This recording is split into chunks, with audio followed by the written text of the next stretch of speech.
All right. It is time to play yet more 2021 70RLs. The final results of the reviewing process are in, and you can see all the results for yourself on the wonderful page on the Rogue Temple, which is a much better source of this information than itch itself, considering this is where we've been holding it for many years. And itch.io is a newer thing, and our system doesn't quite fit into their system so well. That's also why the numbers changed over the years. Now it's a rating of 2, 3, and 4 instead of 1, 2, and 3. Um, but anyway, so yeah, there's a lot of good ones this year apparently. So I've already streamed 7DRLs this year. I did it for my own reviewing process. In fact, here's a list of the review team down here. It's very large this year. We have quite a few reviewers, and a lot of people played a lot of games, but there are more and more games each year. So these recent years have been pretty crazy. We had enough people and enough people playing a lot of games to get through uh, almost all of them within the first few weeks or so, which was great. But then some issues kept the results from being released for several months, which was kind of annoying. But we've got them now. You can see there, I'm down on the list. I played 2.94% of all of the games. And I played a lot of games too. There's just so many of them.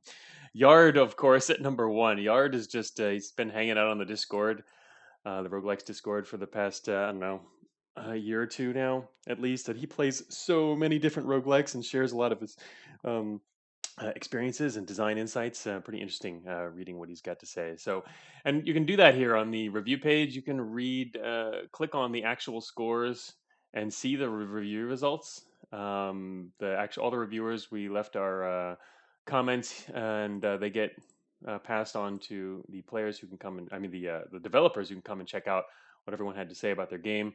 It used to be the way now it's divided like this. It shows you the individual scores from each reviewer under the categories, and then only one final. Everyone wrote a single text thing at the end.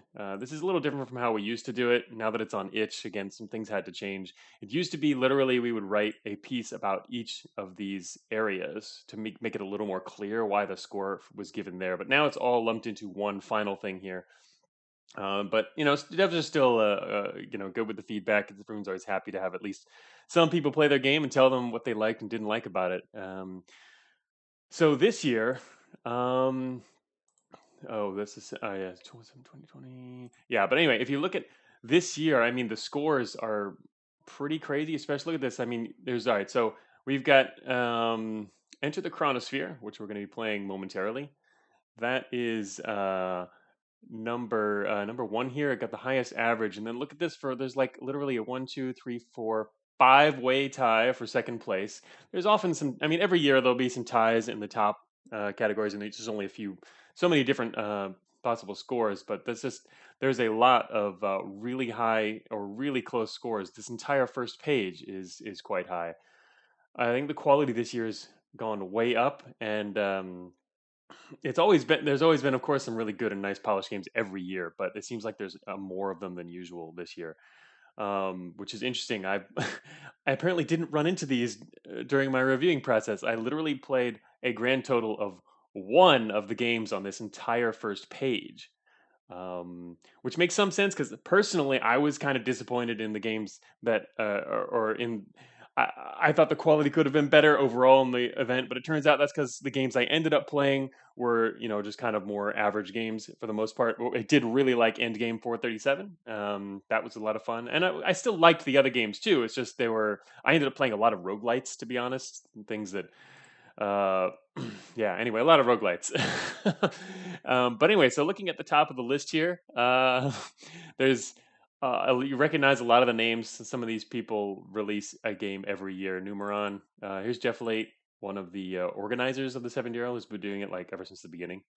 Vectis is on this list, who is an avid Cogmind player and is always in the chat with us. So I imagine we will be playing his Amoeba roguelike and hopefully not making him cry in the chat later. Not today, though. I don't think we're going to get that far down. Because says Vectus is always watching. Hey, Vectus. Vectus is even watching off stream. And Slogo releases roguelikes a lot and works on a lot of stuff. Chow was actually made one of my favorite 70 RLs from was last year with Hooves of Fire. They have Chow is like on a team of two, and I hear this one's good. It looks interesting, so I'm eager to play that. We're going to be going straight down the list though, from just to keep things organized. And unlike last year or the previous years where I've done this, we've been able to skip a number of games and get through the list more quickly because I had reviewed some of them already on my own. But again, on this list, the games I reviewed are more down here ish. Here's one that I reviewed. Yeah, Medieval Upbringing. That one was fun. Um, but yeah, most of them are pretty low on the list, very low.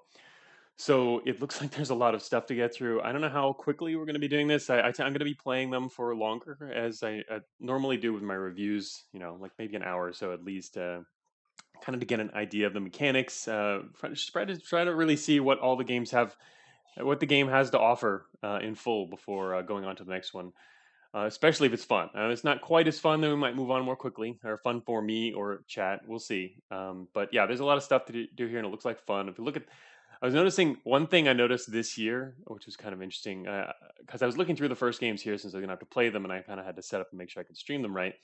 And I noticed here there's like a dungeon Tetris game. So roguelike plus Tetris, mix those together.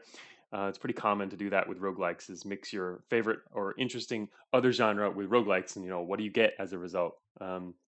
And so there's Duntris, and then literally not even further down, that much further down, but Numeron this year did Dungeon Tetris. There's already at least two games which mix roguelikes and Tetris. So it'll be interesting to compare these. See how they see the approach. Yeah, yeah. Hey, Jack Nine, welcome.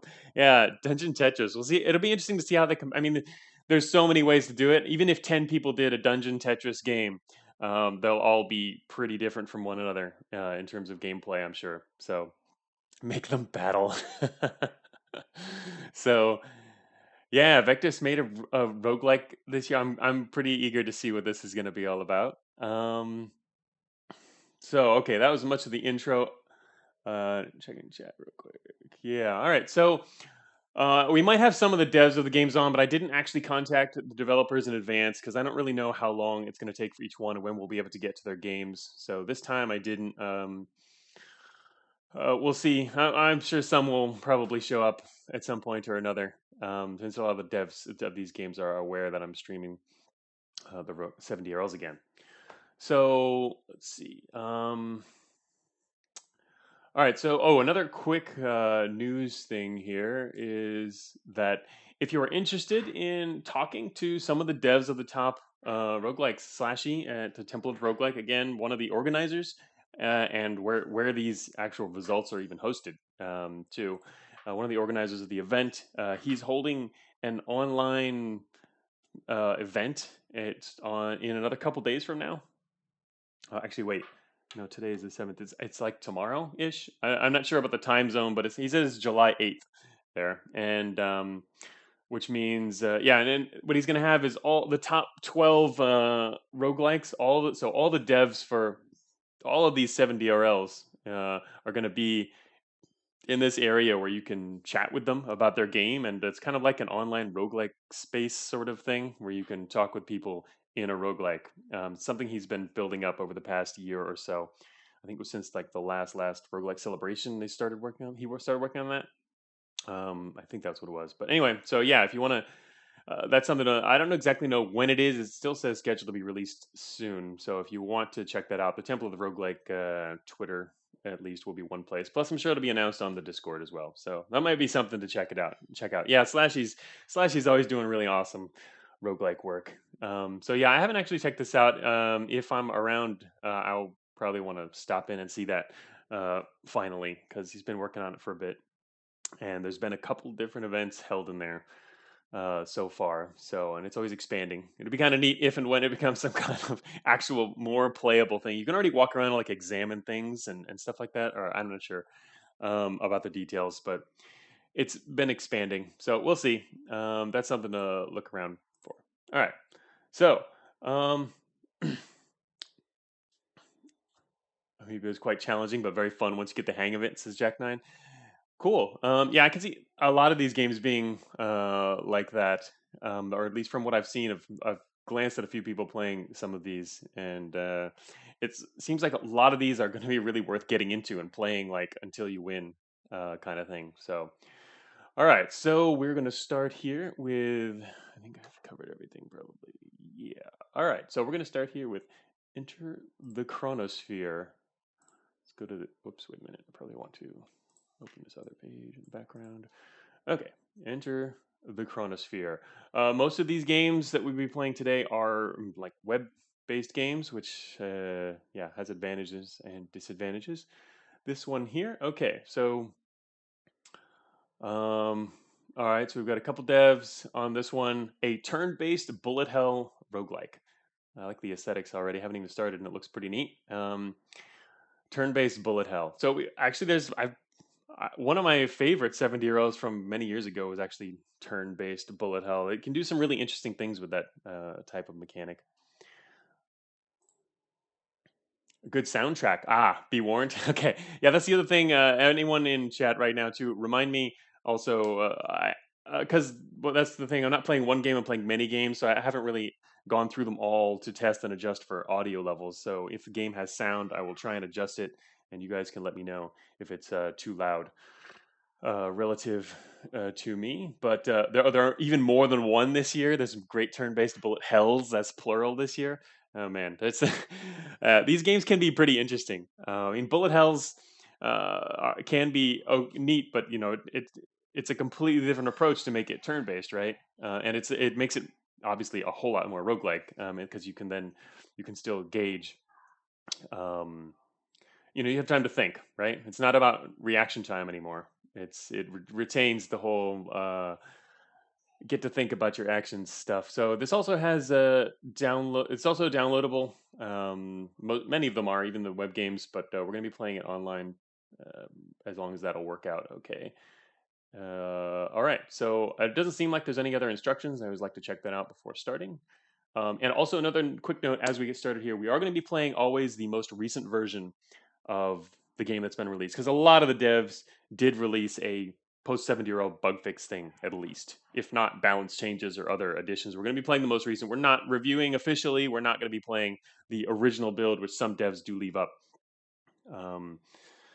Like I did for my original Cogmind, and also Polybot. I'm pretty sure I did for Polybot. Yeah, like Cogmind, you could play the very first version before all the QOL enhancements that I spent some weeks working on after that, and bug fixes and stuff.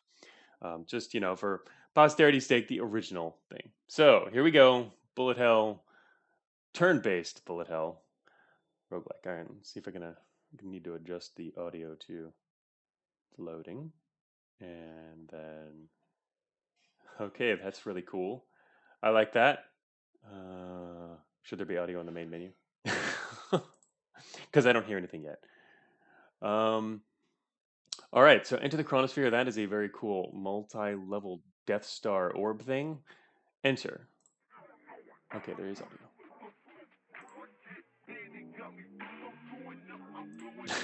All right.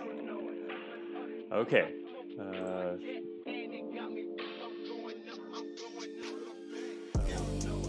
Oh, whoa, what? Oh, this is like full on. All right, let's see if we can lower the volume here. All right, well, anyway, mention to me if the volume is too high compared to me. Here we are. The instructions are right on the interface here, which is always a really welcome thing and usually a good idea for 7DRLs. That's the quickest, easiest way to let people know how to play it, and you don't have to worry about making them read the manual and do other stuff. Vector says the intro graphics are so good that at least half the dev time must have gone into it. Is it still loud? Effect all over in OBS there. Okay. There. That might be better. Maybe. Let me know. All right. Yes, you did warn me, and I already adjusted it, Vectus. Now it's too quiet. What? Are we going to do this? How long are we going to do this for? All right, I will continue adjusting it. Okay, so we are here, obviously with the bullet hell roguelike. You gotta your shoot direction. It looks like if we hold closer, maybe some of you need to adjust your own audio. I'm just gonna hard to decide here. Okay. Oh no, this is right. Right. My stream must be behind. Oh, okay. Yeah, I did adjust it. All right. It should be kind of low and backgroundish now. All right, so bullet hell. All right. Move is click. Wait, click self. Okay, we can click ourself. What if I click myself here? Oh, look at that. I clicked myself and left. We're on the main menu again. I guess because it clicked the exit. That's not something. That's not. We won. Did we win? Yeah. So this is not something normally in a roguelike, if you click on the way you play, the way you came in, like the stair entryway or whatever, it'll give you some kind of quip or funny little thing about like why you can't leave or why you shouldn't leave or whatever. It might even give you the option to actually leave, but normally it doesn't make you actually leave. So anyway, we're gonna go back into the game now. Does it regenerate? Oh, it looks. If you leave immediately, it regenerates the open area. There's like an invitation to save scum if there ever was one. We didn't get the amulet of Yendor. Yeah, that's what we're going for. So what is that? It looks like a broken gun. All right, and there's a gun down here. I guess this is our current weapon. Zendarva says, someone in the Discord asked, make sure you're saving this as a VOD. Yeah, I always do. All of my streams are archived on YouTube. So, yeah, it'll definitely... You can flee DCSS early. Yeah, isn't that... I guess, yes. Yeah, that makes sense. Yeah, we're gonna... It'll be all of my streams. And so, yeah, some of the devs... I can imagine some devs, can't make the stream, but they still want to see what's going on. But yeah, they'll all be on YouTube. Of course, as a VOD first, and then I'll put it on YouTube the next day. So... This looks like a broken gun. It looks like a pawn, which makes me think it's an enemy, and also our cursor is changing to that, which means yes. We can shoot it. Let's shoot that. Oh, look at that. There goes our bullet. All right, that looks cool. Wow. Wow. That was a pretty awesome death animation. Oh, there's another pawn. I'm going to head towards this gun thing. Boom. Okay, that guy takes one hit to kill. What is this? A broken gun. What does that mean? Let's shoot and find out. No, I can't shoot unless there's an enemy here. Oh, well. I hope that doesn't mean our gun is broken, but alright, we can get health. I don't know if we can need... Alright, we did get health by going there. Okay, we picked up the heart, and we're now at 23 hearts, so we can go above our maximum there. Oh, it was Yard? Oh, Yard wanted to stop by? Oh, that's too bad. Yeah, Yard has a lot of cool input. Oh, well. If you... aim first, you can shoot without a target. Oh, wait, aim first. Oh, the instructions are gone. They disappeared. I didn't actually read them all yet. I guess there's not a help window either. Oh well. Okay, well, our instructions are gone.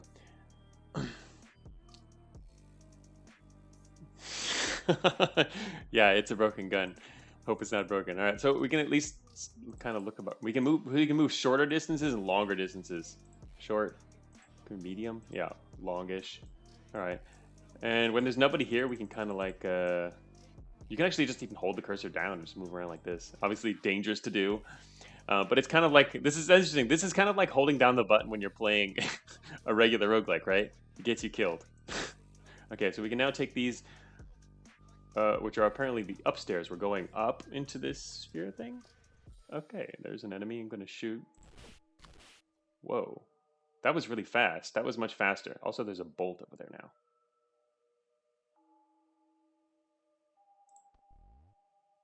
There's a bazooka down here.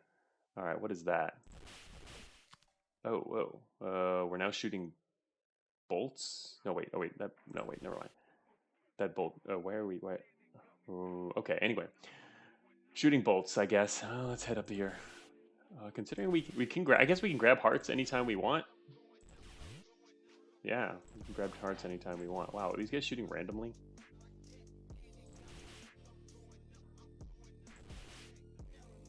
Oh, I wanted to. How do I shoot without moving towards something? Because I wanted to shoot there. I didn't actually want to move. This would be something. All right, we get to fire 2 bullets now. A bazooka is new, says Vectus. Oh, cool. Unless you didn't see it. I heard some people, I read the comments real quick on this, on itch.io, and it seemed like some people said that they had found new content. I think the developer said they actually didn't do anything except a bug fix or whatever shortly after the release, and there's just so much content that a lot of people were playing didn't even see it all. At least that's what the dev said. Unless he then, after that comment, added even more. But yeah, as Chocobo says, there's a lot of weapons. Saw new ones every run I did. The dev did say there's just a lot of content. And actually, I also heard I talked to the dev of this game like a couple weeks ago, and since they had heard that I was going to be streaming the 7DRLs, and they mentioned too that I think they're planning on turning this into like a bigger game. They're going to continue working on it. This is kind of like a prototype. There's a feature, a button except that lets you switch from movement to shooting without explicitly having to click on any target. Yeah, what's the button though? I pressed escape. What? Are you kidding me? Did escape literally just take us back to the main menu? I hate it when games do that. That's like as bad as 7DRLs that press escape when the window closes and quits the game. Or do we go back into the actual level we're at? No, we literally left. Wow. Okay, anyway, here it is. Oh, hold right mouse aims. Okay, so right mouse is for aiming. Good, all right, and that's all we needed really. Aim and click for fire. Okay. Escape the Chronosphere. Yeah, this is not enter the Chronosphere. This is escape the Chronosphere. Anyway, well, we're going to get to see different weapons apparently. Here's an Uzi. All right, let's check out the Uzi. We get Uzi. And we can, so you can take back your original weapon too, which stays there. What's this do? Oh, wow. That sprays a lot of bullets and not a single one hit this guy. Wow, that gun sucks. I guess it's good for hitting guys in your face, but personally, I don't like it.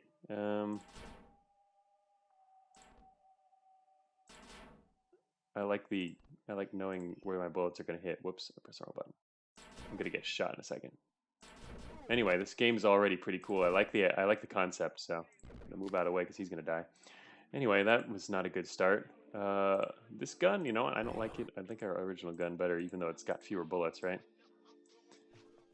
Okay, so we won't do that again. Don't press escape. All right, shotgun. How is this going to work?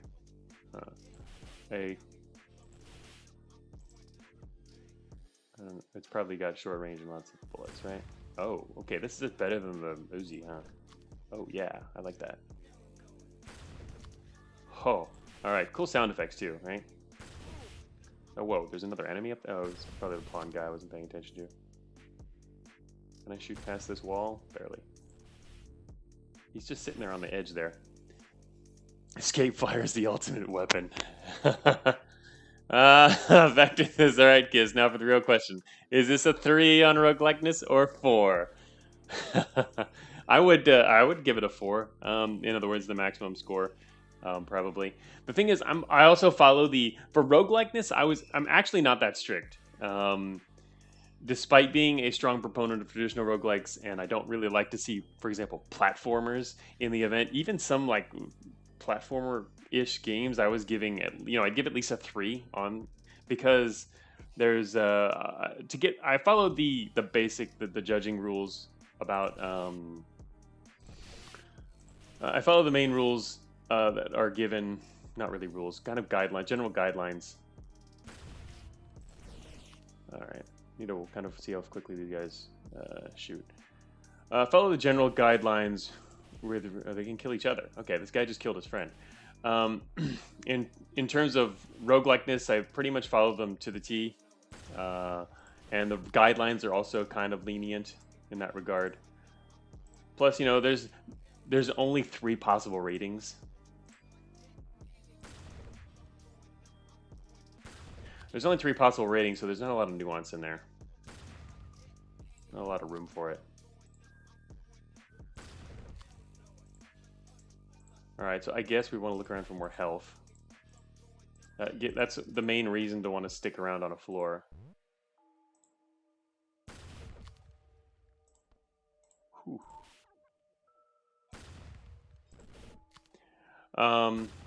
Obviously, this roguelike lacks, in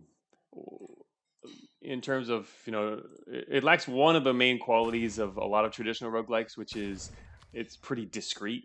I mean, once you lose the discrete grid, it becomes a little harder to strategize, right? And gauge things like the precise effects of what your actions, or the area. Whoops, that was dumb. The area in which your actions will. You can't predict quite out as far as you can normally with another with a discrete grid. All right, let's get out of here. But I don't think a discrete grid is really, it's not like absolutely essential. So I would still consider this pretty traditional. But it's also quite accessible, which is nice for, getting other people to play roguelikes. Vector says it has an at to denote the character. It's a circled at even, yes. Oh, damn, a 4, let's go. Yeah, exactly. As Vector says, there's not only not a discrete grid, there's no discrete time steps. That's the other big thing here. It's the lack of discrete grid and, oh my gosh, we can be completely surrounded. A lack of discrete grid and time steps together. How much time do we get to dodge this stuff? The combination of those two makes it extra hard. I'm glad they didn't fire right away. Oh, it got clipped.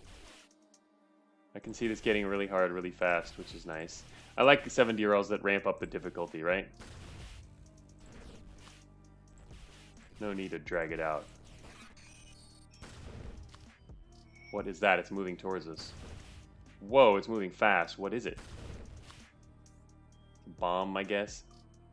Probably want to shoot that one first then.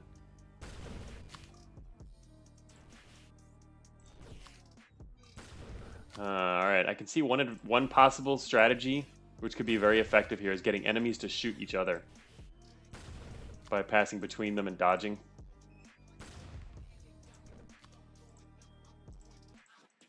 Oh, shoot. This guy is like coming right around the corner. I feel like it'd be nice if I could see further, but it looks like enemies don't really usually attack from way outside your range, so...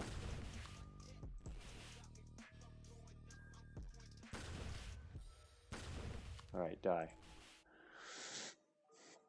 Oh. Oh, really? Oh, okay. Vex said another thing missing I would have really liked to see in this game, you mean, is a food clock? Oh, because getting bored by meticulously clearing out forests? That makes sense. I can see that. Love spawning into hell rooms like you did there. Yeah, rooms that are challenging right away. It's like a branch in Cogmind, right? You love spawning directly into a bunch of swarmers when you're a flight bot. Alright, so these guys will actually attack through walls too, or try to shoot through walls, which is, again, another way you can strategize against them. Seems like once you figure out a lot of the strategies here... Oh, that guy still hit us. Wow. Motto of the story, remove spawn protection from Obi-Wan. Oh, no. We need to have a save. We need to give people their safe space as well. Don't worry. The complex is getting harder, as you know. Oh, shoot. Down to 9 health. Anyway. But this does look like a game with a pretty high replayability for a 7D just even based purely on... based purely on the fact that there's a lot of different weapons and content.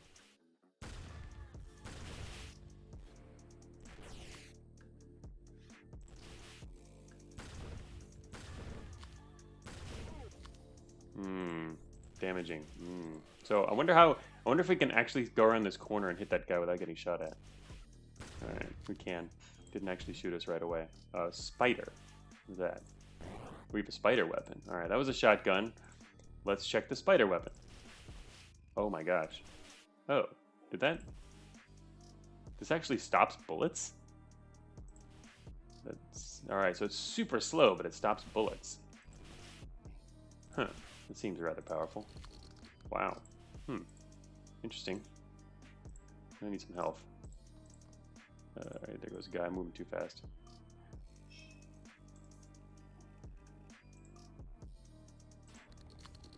That guy died too. Alright, so I guess there's no reason to actually clear out to kill everything. And I wonder what happens if we run into our own spiders. You know what? I feel like it would kill me. I'm afraid to run into my own spiders now. Yeah, you have more control if you fire via aiming, for sure. You don't have to fire directly at enemies. All right, so anyway, I was hoping there'd be some more health around here, but no. We're just going to remain low on health and head to the next floor. Because it doesn't look like killing things. Creepy Vectus says run into them. Is this like the wormhole thing, Vectus? Okay, whoa, what is that? There's like this ninja guy with swords. Whoa, he's actually an enemy. Yeah, alright. I guess I should pay attention.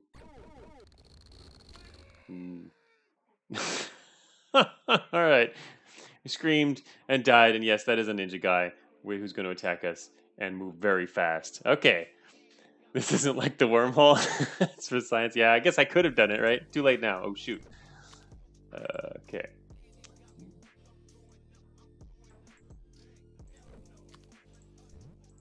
The Uzi weapon. Yeah, I didn't like that last time. It might have helped kill the sword dude, but...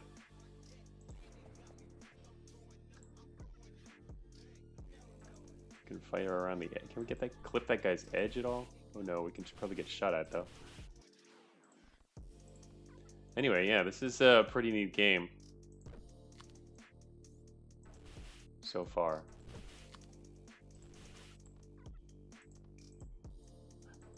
Is there an end, I wonder? Did you win, Vectus? Oh, Chocobo says I wish things were color-coded a bit better. Perhaps. I mean, I guess, doesn't it... Things, it looks like basically squared object. The thing I didn't notice is that squared objects are basically stuff you get, like hearts are inside the square and also your weapons. And enemies are all in circles. I wasn't really paying attention to that quite as much earlier. So as long as you know that, at least you can pretty easily identify what's an enemy and what's not.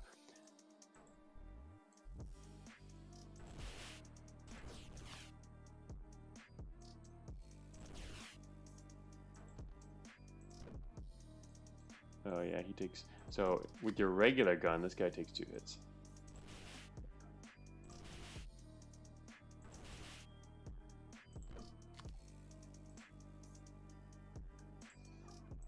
Alright, so aside from finding the exit and new weapons, I mean, you don't raise levels or anything, and heart. So you need heart, new weapons, and exit. That's what we're looking for here, strategy-wise. Pawns.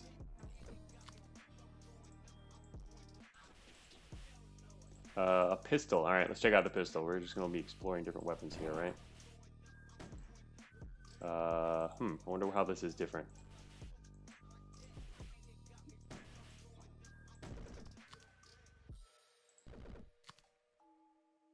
I guess it hits multiple times. Oh wait, it did also pass through them. Yeah, that's the main difference. And it did 3 hits. Piercing. Yeah, piercing. Oh, Becton says I did not win. Okay. What? The Chronosphere symbol is it's a metaphor for divorce. What? All right, let's see if we can count how many top shots it takes to go that. So it does count as 3 hits, it seems, compared to our original weapon. Which seems pretty powerful. This is just outright better. 3 hits and penetrating. Wait, it doesn't penetrate walls though. Yes.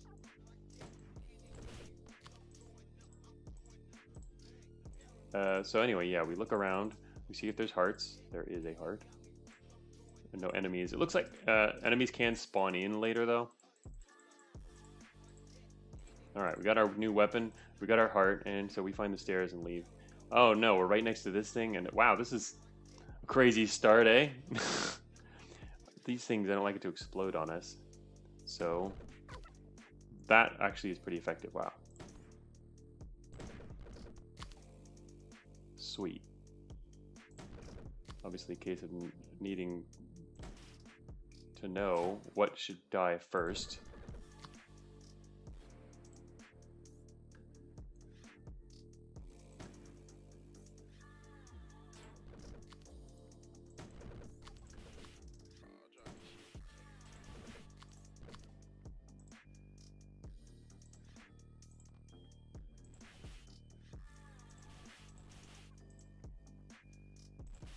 Wow, this guy's like shooting off over there even though we can't even see him. So do we need to follow walls? Use walls as cover? Because it seems like some enemies do continue firing. when you're outside view, but anyway, I'm not quite 100% sure on that. Like, where's the screw guy down here? He's just been firing north for a while now. He's way down there.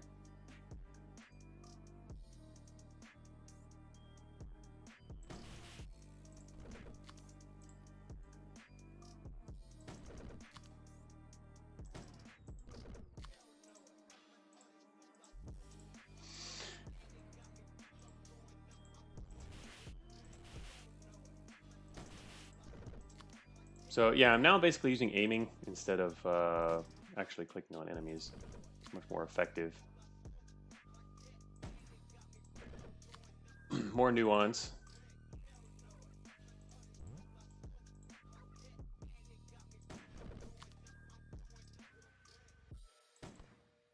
Oops.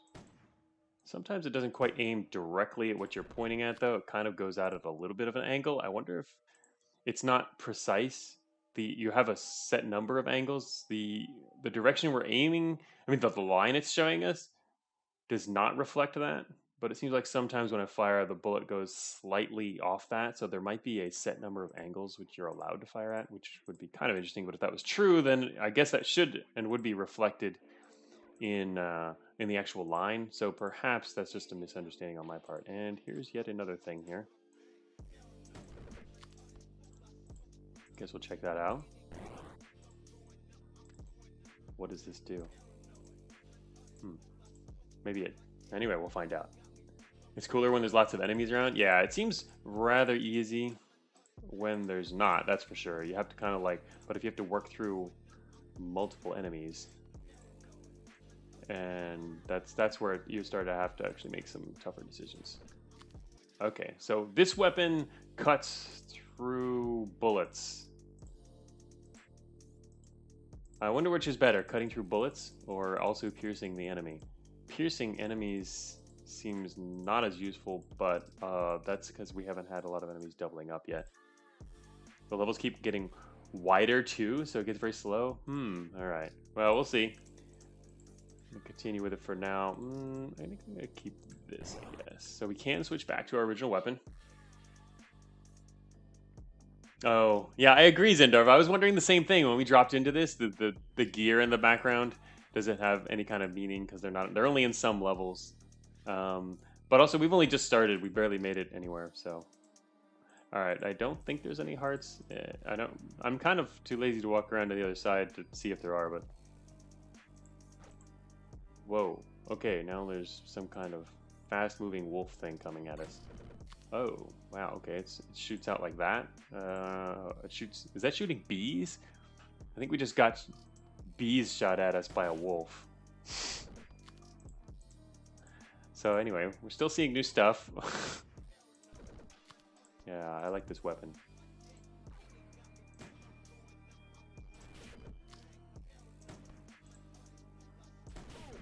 Shoot. Alright, yeah, you really don't want to fight these guys at close range when they... Whoa, Ninja Guy throwing... Ninja Guy throws those same kind of weapons, it looks like. Oh no, we're getting attacked from multiple sides now. Alright, this is getting more interesting at least. Uh-oh, this guy's close. Can I shoot here? See, like, can I shoot here? Alright, I can. Okay. Alright, can I make it out of range of that weapon? I'm not sure exactly how far I should move for this. Actually, you know what? I think I should go that way. Yep, didn't work.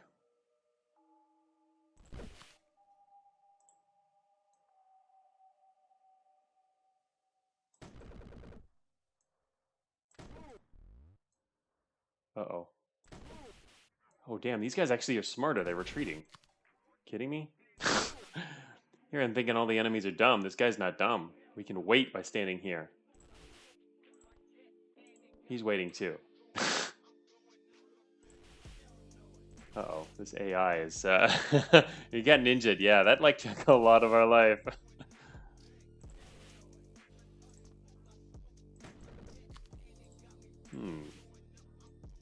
Oh, some of these enemies are getting more interesting, though. That's good.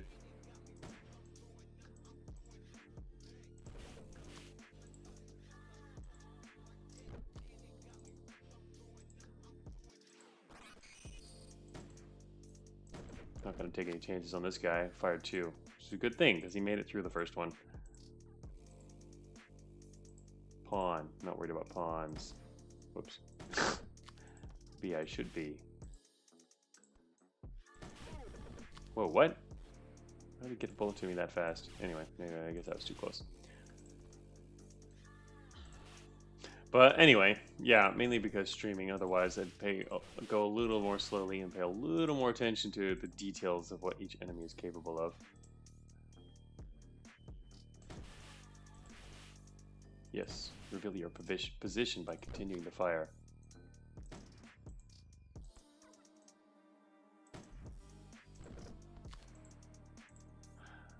Down to 8 health. I feel we're going to die very soon.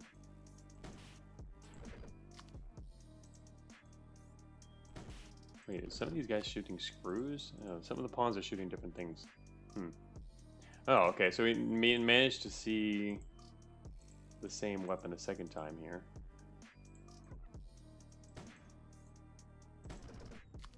Screws do move faster. I guess pawns can start to fire faster projectiles later.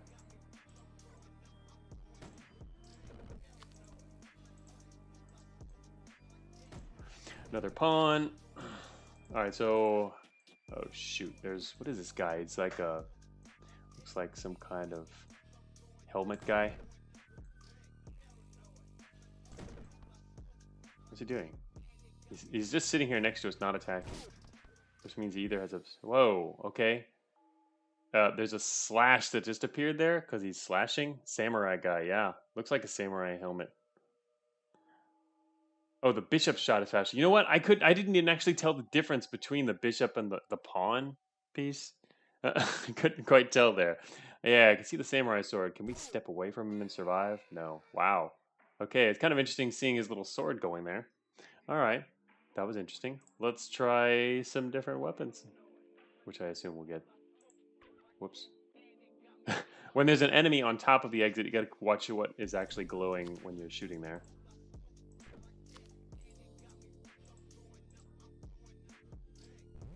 To actually stop.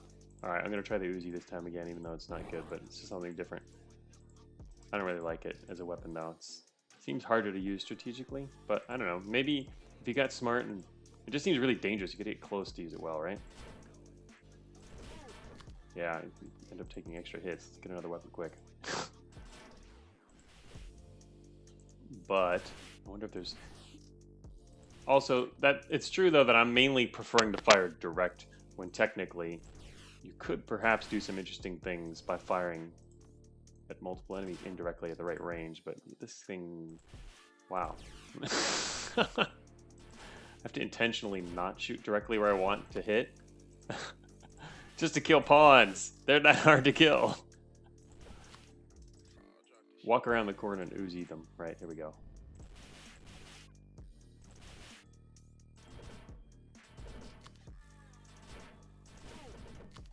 Pretty tough. Wow, double heart. What's this do? Okay, it just gives you a lot of health. Gotcha.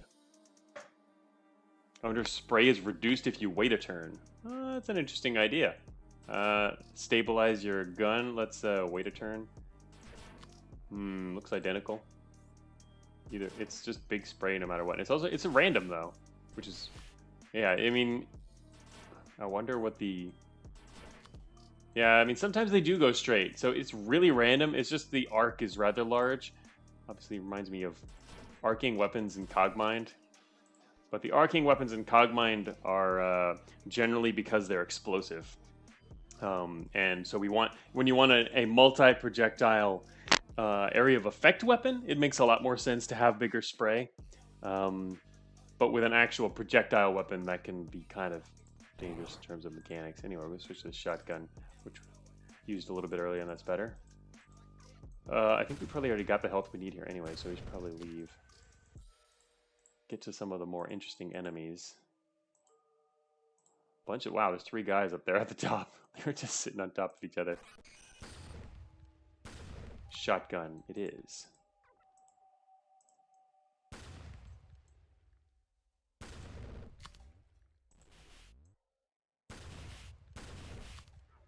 Boom. The effects are fun. I mean, it's always really nice to have the level of polish where you've got sound effects and animations. Not something that all 70RLs can manage. But if you keep your premise really simple, like this game is really quite simple, I mean, then you have a lot of room to add that polish and the extra content, which is why I always recommend going with, you know, the safest, a safer route like that. Because otherwise, a lot of people will end up with just too much sprawl and not enough quality there, which is great if you're making. It's fine if you're working on something for the long term, but if it's a 7DRL,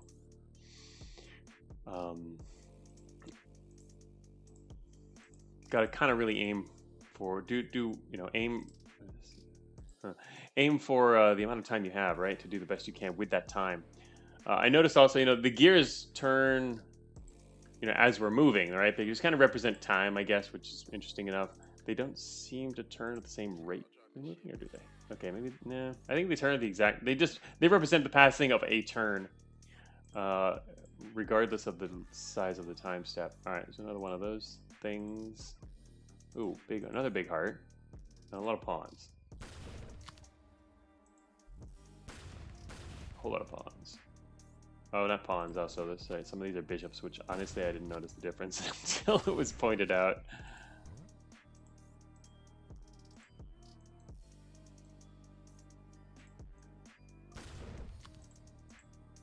Alright, so we got our health. It seems like there's only 1 health per map, so we can actually like just leave. And put the stairs down here somewhere. Yeah.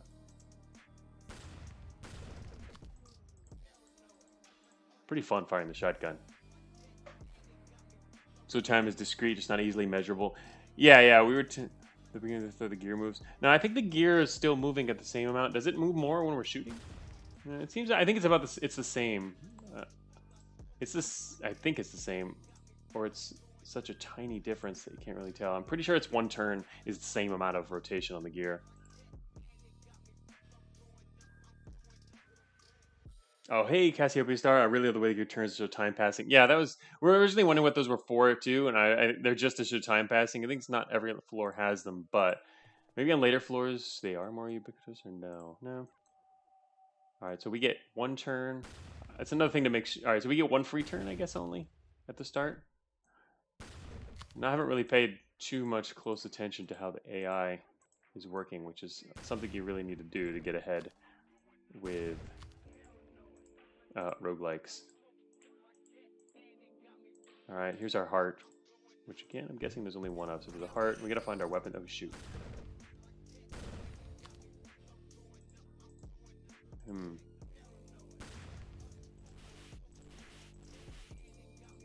Oh, whoa. No, it's Samurai Guy. Moving too fast here. Lost a little bit of health. He only takes 4, though. Here it comes again. All right, I think he just missed us. No, he didn't. I didn't move because I thought that was going to miss. Uh-oh, we're getting cornered by Samurai. Shotgun to the face. Wow, he can retreat fast. Those guys are pretty dangerous. Retreat really fast. Just move fast in general. Oops, that was close. Okay, lost a bit too much health there. Whoa, this guy needs to die. He's dead. Oh, no, he's not. Oh, well, maybe that's his friend. Move fast. For the most part, I'm moving at full distance with each possible move here.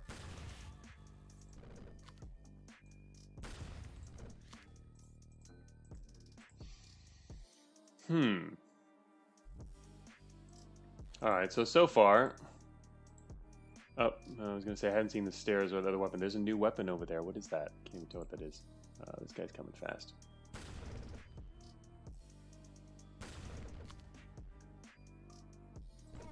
Still got hit by that. Sheesh. So it seems like you kind of really need to retreat after you hit them once. Alright, so there's one of those wolf things again. If we want that new weapon up there, we're going to have to fight enemies to get it. I'm still not quite sure what that does. I think it explodes, but... I'm going to try to fight this guy from a bit of a distance. Uh-oh, going to get hit again. Yep, same thing. can't really from that distance. You know, so as you play more, you can get an idea of how far you have to be to dodge. All right, that guy died. This is a burning spirit thing. Whoa, flamethrower. All right, there's a lot of different weapons. That's rather different. Hey, Flexion. Fire mode. Yeah, this seems like a good way to get killed. Basically, I like staying as far away from enemies as possible, and this is like the opposite of that. So let's do dangerous things, right? I mean, how am I supposed to kill this guy? I can't even get next to him. Oh, he's on the stairs too. I wonder what fire does to bullets. Okay, the answer has been reached. Nothing. Yeah, that's gonna be hard to hit guys. I guess you can wait and use that. I guess you should look around for some health. Whoa, that's a giant gear in the background. That is big gear. Oh man, this will be interesting. Okay, fire is really good. It seems pretty good. I guess you kind of gotta wait for things though.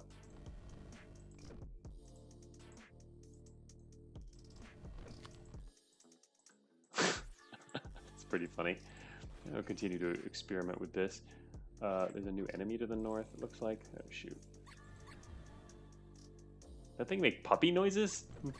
It's making puppy noises. Here comes this dude. Oh, radiation, man. Killing us with radiation, which...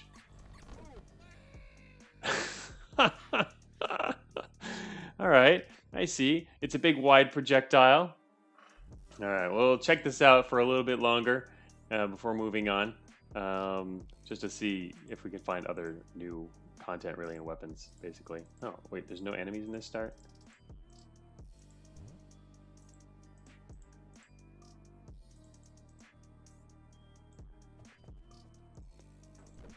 As we mentioned before, it does seem like there's quite a lot of different possible content, so even after playing for a while, we might not even see it all. But we've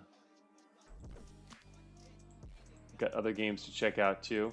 I do really like this one though, it's interesting. I'd like to continue trying it out and to actually get better at it and further.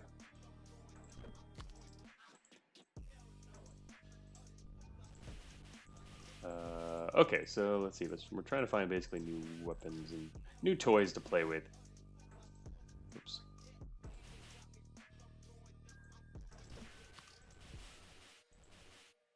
There's the heart.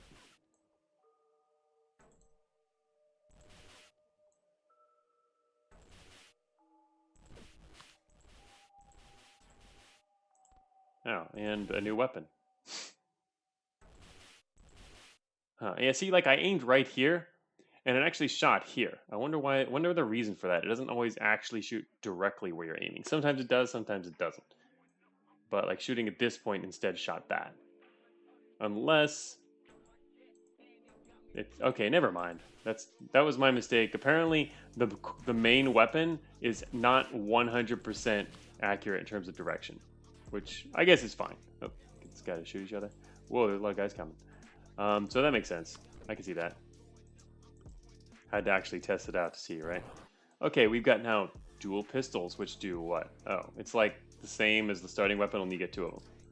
That seems really good, actually, because the starting weapon is pretty decent, fairly powerful, just not super fast. Pistols probably a spread too. Yeah, exactly. Sounds we finally discovered there.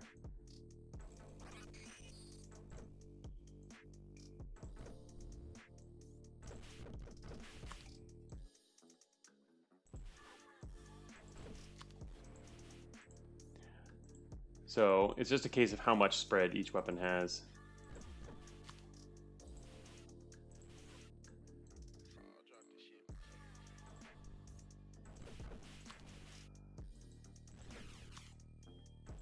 I wonder if two pistols. All right, so two pistols do have the same spread though. They don't exactly aren't worse at it. It doesn't make your aim worse. Like so, dual wielding is okay. All right, we're just gonna go to the next floor. Fight this guy. It seems like you can get most... Whoops, wrong way. I just moved in the wrong direction. You can get most content early on. except for enemies. I mean, weapon-wise, you can get some powerful weapons early on.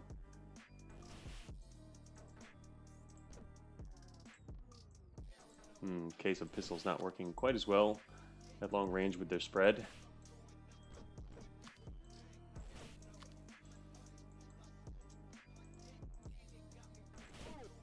Yeah, too close for that.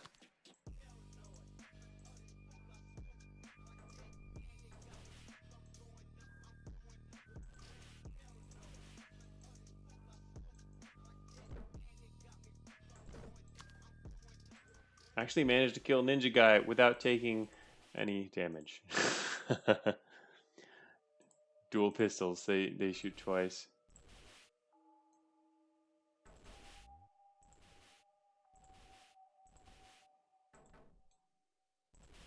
Uh-oh. Huh. Interesting. So if you're at the edge of the map, it actually reduces the amount, the speed with which you can move, probably. Or at least based on the length of the line, even if you're aimed out here. Yeah. Normally, I think we should have been able to move out of the way of that. If we could move at full distance, but you can't do that at the edge.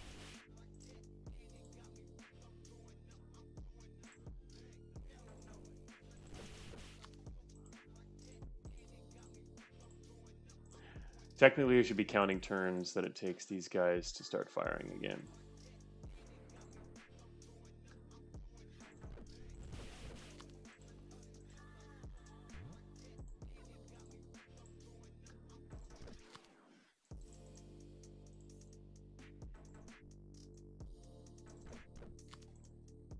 All right, now we make it to the next stairs, which are up here, and there's a samurai on the stairs. It's like you got your sentry, right? Whoa. Oh, he's coming at us fast. 4 hits. 6 hits. 7, 8 hits. What is up with this guy? What is up with this guy? Is he invincible? That guy took like 14 hits. So perhaps if you shoot him, he can't move. Maybe. Duelists. Samurai dude died, but only after a heck of a lot of hits. Or you're knocking him back? He wasn't actually moving back. I mean, maybe it seems like a unique behavior for them that he wasn't moving after shooting him. Because I don't knock other enemies back. Anyway, alright. Off to the next floor. Shoot, this guy's still not dead. Oh, radiation guy. Oh, this guy's still alive though. Radiation guy's probably not too scary unless he gets closer. I guess you don't want to be next to radiation guy because once he gets close enough, you can't dodge his stuff as easily. Oh shoot, 2 radiation guys. Uh-oh, I'm gonna get hit here. Let's run away. Here we go. Figured these guys have more hit points, makes them a little harder to kill. But yeah, as long as you can work your distance. It seems like the short range weapons would be quite dangerous then in this game, and just overall, because you have less leeway to work with dealing things. But that's also why they're more powerful. So yeah, so is this thing gonna? I guess normally it would explode if it stays next to me long enough. Still not 100% clear on that one. I guess normally the question always with the roguelikes is, you know, do you have a message log or not that tells you what's going on? But this isn't quite that kind of game. Yes. All right. So we're looking for heart. Enemy, new enemies. That guy did not see us yet, apparently.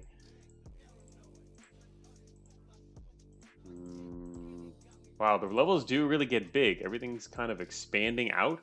Oh, I guess because we're headed towards the center of that sphere, or at the moment, so the levels get wider and wider as you're going towards the center of that the sphere that you see on the main menu. And then as we get towards the end, they'll once again get more cramped. So you can kind of tell your game progress by looking at that. Yeah, you can see the whole dungeon on the title card. So yeah, if you look close enough, it doesn't tell you what's inside. But all right, we still double gun, which is the exact same weapon that's available on this floor. So we're just gonna head around the north side here. So yeah, we're like, I can't tell exactly how far we are yet, but we're partway. We're clearly getting towards the middle. Where is this guy going? Like go up there and explode or something? I feel like it's a bomb, but I'm still not clear on that. All right. Wait, I still didn't get the heart here, but we're at good health, so it makes sense to leave. Web, what does a web do? They're not moving. Oh, shooting them makes a bunch of spider things appear? Huh. Alright. I can't quite tell what they do yet. Oh, this map looks different too. All the lines are aimed towards the middle. I wonder if that means we're in the middle of the sphere or not. Oh shoot, spiders. I wonder if they can use the webs or something. That hurts, sort of. Do they reflect the spiders? I don't know.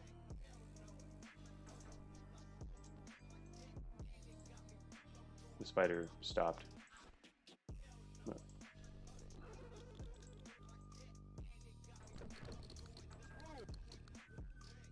Uh-oh. This is gonna hurt. Oh, the spiders unfortunately don't hurt a whole lot though. That's good. They're not quite as deadly as other enemies. But I guess that's also because they pass... You can go through bullets. Alright, so this is a... There are themed maps in this game.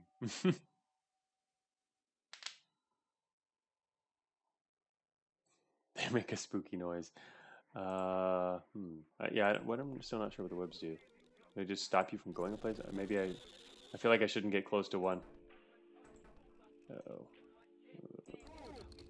Ouch. Oh, wait. Oh, when you get close, they do... See, all right, you can't get close to the spider webs. They do emit spiders of their own. You just need to stay away from them.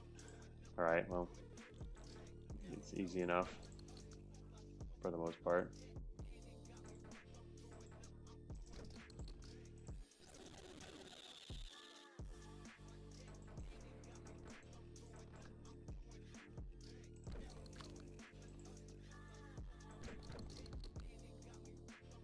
Retreating would be the smarter option here. I like to continue firing, but it would definitely hurt.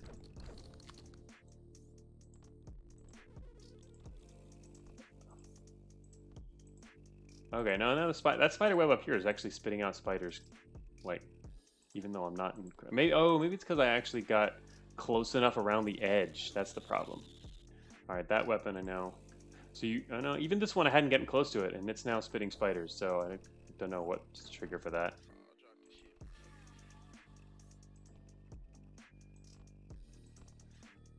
Oh, this spider is actually moving the web. Interesting. Clearly, a number of unique mechanics to figure out. I like how you can outrun their bullets. That makes for some more interesting decisions as opposed to the enemy's other ones. Most of the others that are too fast. All right, so can I actually kill these webs? I hadn't bothered to do that earlier. Also, I guess they weren't shooting earlier, but now all the webs have kind of like come to life.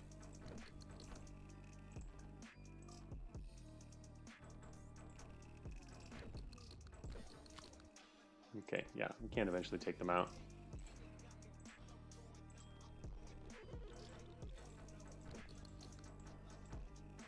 Can technically more safely attack them this way, even if it takes longer. With your weapon spread. And the fact they're still destroying projectiles. Wanted to come back through the middle of the map to have more easier access to other areas. Cut across. Another spider.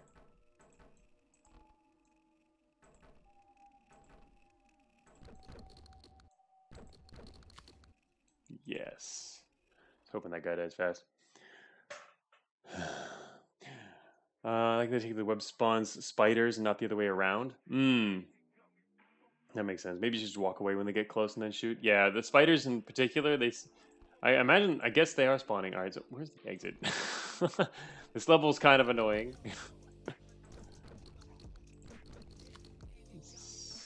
Oops. At least it's a different kind of challenge though, which is nice. That's one of the things that themed levels in roguelikes will give you is, you know, some other different kind of a different kind of challenge. Whoops, I was not watching where I'm sitting.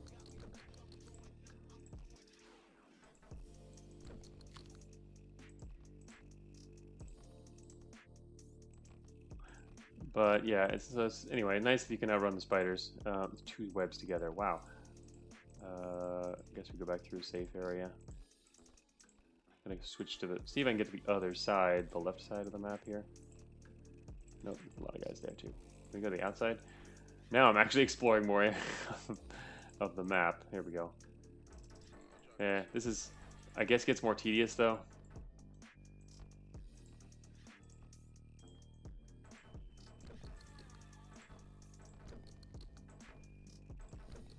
Not seeing any new spiders show up out here yet.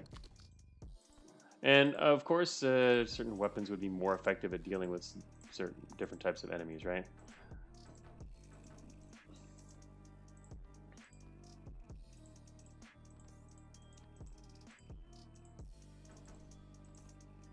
$27 health currently.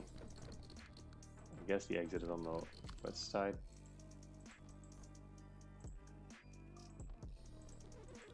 I'm going to skip right past all that.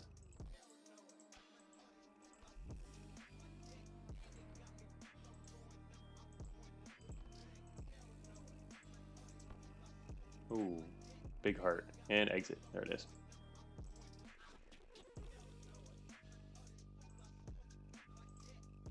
How do I actually grab this? We're not at maximum or anything yet. Okay, there we go. Stop on it real quick.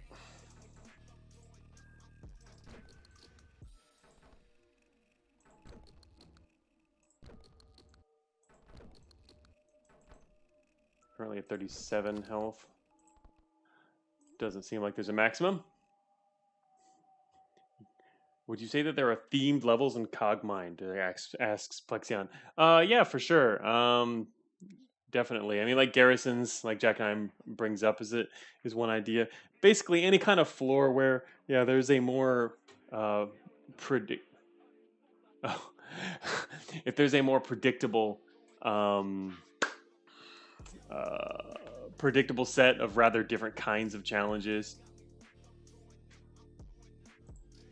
Whoops. Aren't all of Cogmind levels themed? Yeah.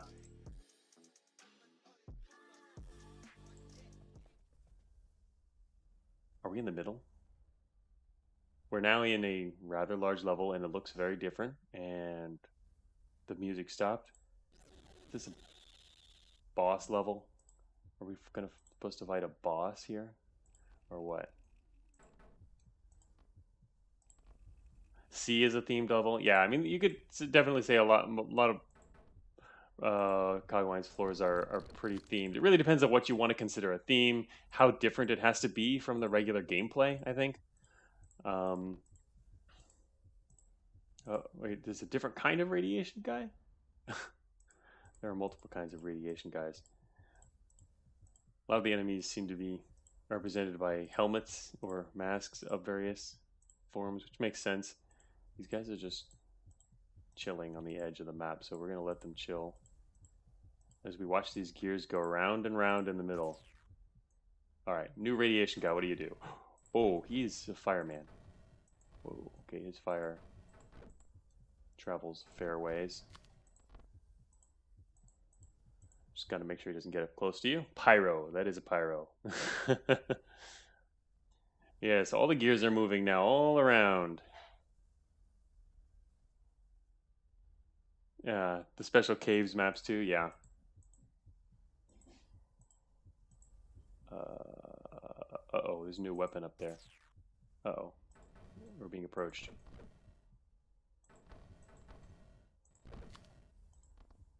Good to know you're dead. Nice flashing. A ray gun. Oh, it's a radiation gun. Huh, so it's slightly slower than our other weapon, but wider. What if we try and hit it at an edge? Does it not? It does get blocked by the edge, but you just kind of get to aim at the right distance from the edge so that it doesn't get blocked. I guess it does a lot of damage when it hits things directly. All right, we'll switch real quick and see if our radiation gun can do well. It eats bullets also, does it?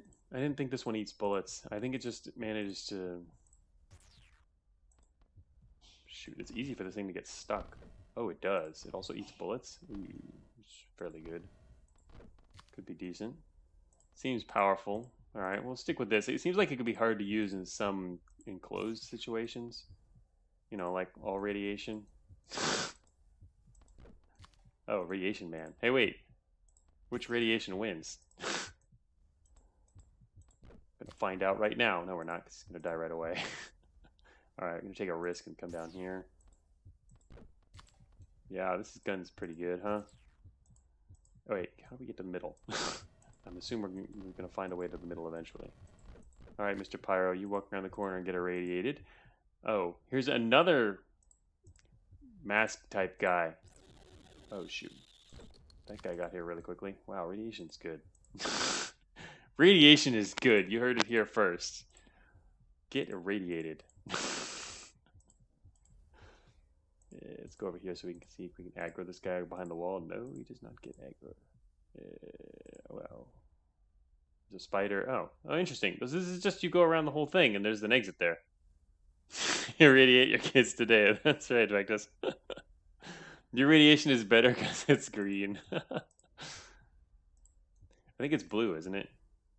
Is there radiation green or blue? Or is greenish blue? And that spider is not going to move. Alright, I'm going to take this guy out so I can go around the other side. Nice. This guy's going to get toasted. Nice and toasty. Alright, now we're going to go around the other side. Take that spider out.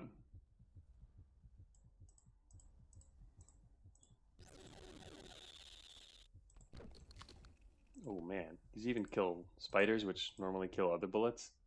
Alright, so I guess we're going to continue going through, and we made it through the middle, probably? Oh shoot. And the music is back, so after you leave the middle, the music comes back. And we're on the far side now, which gets harder? I don't know.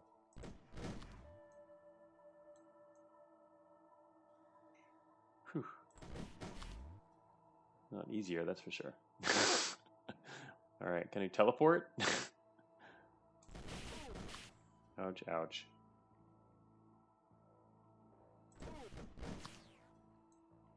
Good. Killed each other.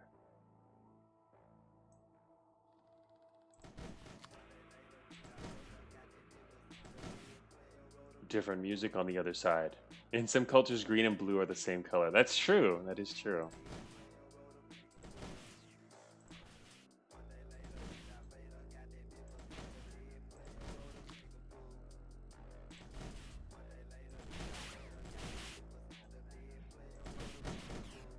Oh shoot, we're gonna get pushed right back into this.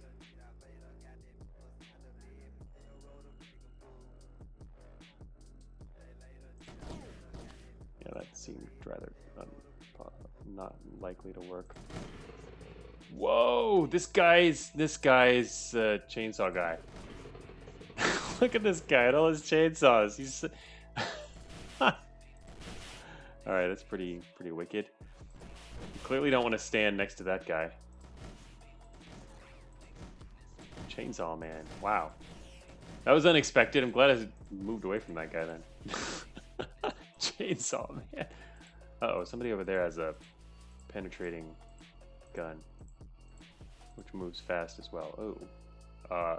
There's little gears coming over here too.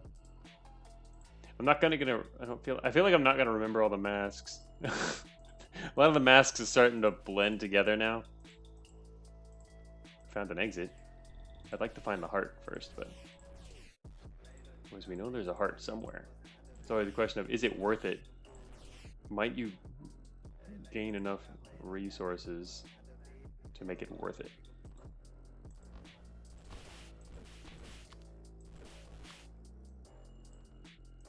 This gun's definitely really good, though. I feel like I wouldn't be doing this well with another gun at this point, at least not among those we've found. I'm not curious what the RPG can do. Saw one of those really early on. Oh, regular dude. Haven't seen one of you for a while. Man. Annihilate this guy. Alright, looking for the heart. Or double heart, if we're lucky. Oops, it didn't quite work. Nope, not gonna hit the edge.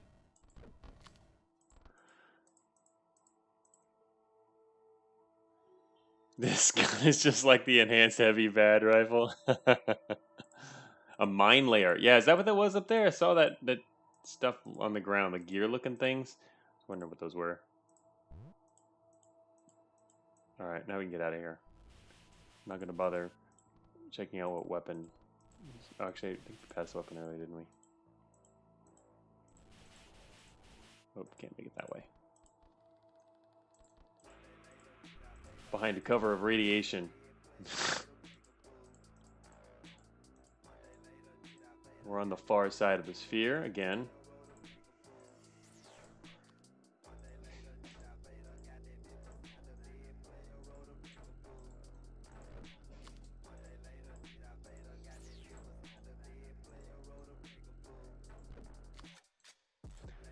So I wonder how this game is what type of balance this game subscribes to in terms of development. Oh, there's a mine layer thing over there, because you know, there's kind of like a spectrum of roguelikes where some of them. This guy's a completely different mask. Is he the mine layer guy? Some of them will be very balanced. Wait, what's in the middle here? They're separated. Oh, are there multiple paths now? Multiple exits. Anyway, some games. Finish what I'm trying to say here. Some games will err, as I've talked about before on previous streams, on the side of just not trying to balance everything, and so you can have all kinds of fun, interesting things happen, and or trying to be really balanced.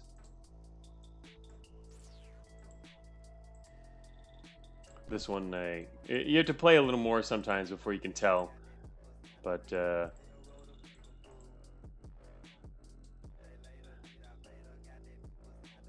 Do you see what's happening with the extra stairs, Jack 9? We are going to have to go up and back down again. I mean, that's what I assume from other roguelikes. We haven't encountered that mechanic yet, though. Whoops, should probably not do that. Yeah. So it's not as straightforward as just keep going to the next stairs. All right. Now I need to find the next accessible stairs, and then we're going to end up coming back down to this floor. Oh, it's a bazooka. All right, as much as I like radiation, we do need to try different weapons, so I'm going to have to take this bazooka and shoot it and find out what happens. Hope I don't blow myself up. Oh, that looks big. That blew up. That was anticlimactic. I can't even hit this guy? How many rockets is it going to take? Can I not even kill this guy? Alright, well, he did eventually die. I couldn't actually see, though. He's too far away. Playing that a little safe. Actually, why don't I just shoot at a wall? Does that really not explode? If so, that's kind of underwhelming. Somebody over there is having a lot of fun with a shotgun, though. Or something like that. Radiation guy. Oh, didn't quite get him. Alright, well, this is probably a really powerful weapon in terms of damage, it seems, but the effect of this radiation gun seems to be better. Probably.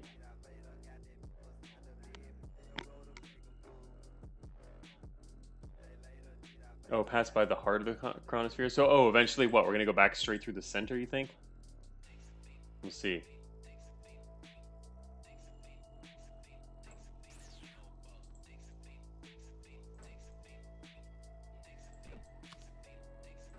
Yeah, this gun seems more effective. Ah, shoot. I'm going to get hit by this, I guess. 42. No, he's dead still. I'm still not sure about that. Okay, away we go. Oh my gosh, there's a lot of helmet guys. What do these guys do? They die. all the same. These feel like webs. Nope, moving. I was gonna say that they might start doing something else special later, but no, they're just like, whoa. I'm kind of glad to have a radiation. Helmets don't stand a chance against radiation. Oh, whoa. Oh, look at that. That guy up there, there's all kinds of stuff. There's a cow? There's a cow, like a regular cow. It feels like a cow crossing sign or something. And there's a guy up here to the northeast who has like a lot of axes, and he's happy to use them. Minotaur guy, or some such. Oh no. Yeah, here we go. We're gonna get... Wow. Okay, you don't want to get cornered by those guys. Don't want to get cornered. He... I knew what he could do, but I didn't know how much health he had, since we hadn't met one before, so I didn't know if I could kill him fast enough. Would have been safer to run. Basically, if there's melee enemies, you run from them. That guy had a lot of axes. Pretty cool. Anyway, so yeah, Enter the Chronosphere is a pretty neat game. That's since we got fairly far with that particular run, we're gonna stop there in the interest of getting on with more other games. But yeah, this is one I'd like to play some more of for sure. Take it a little slower.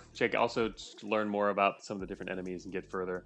But yeah, you can see here as we were playing through, you can see all the maps right here. We're going through. You go through bigger and bigger maps. We made it to the center, where we had that giant blue thing in the middle, and you're going around it. And then we were making it through to the other side, and perhaps eventually you come back to the center or something. There was a center exit. We hadn't figured that out yet, but so we were seemingly maybe about halfway or so. That guy was I cut you. Yeah, he was spinning with the axe. Yeah, it could be right. That probably makes more sense. He's swinging around with the axe, just the way the game shows it. But at the same time, I wonder how it seems. It's probably kind of random where those axes appear within the spray range. So it's not really. He probably doesn't necessarily hit everything once in that arc. I'm guessing it's an arc that within that arc he can hit you multiple times if you happen to be unlucky enough to be on that space. It seems like that's how it's working it. Yeah, what is in the middle? I don't know. It's a giant gear thing.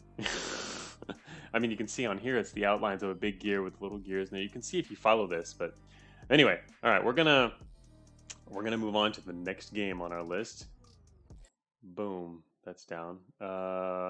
So back here we are going to play Autonomy by Jay. So this is the first of 5 games that had the same score for second place. Again, it's not really a competition, right? It's a challenge, a personal challenge, but in the end, I mean, there is scoring, and so people are going to naturally compare. Let us fire up Autonomy. All right, let me see here. I think I got. I'm gonna play. All right, so actually, let's read on the page here first, and then I'm gonna switch to a different display. You're an advanced experimental AI designed for infiltrating other digital systems. Take control of the machines around you to escape the facility or containment while avoiding destruction from the defenses that detect you've gone rogue. For some reason, I don't know what reason it is, for some reason it sounds a little like Cogmind. 4 primary levels, 13 types of hackable bots, 3 digital floors, 12 types of digital enemies.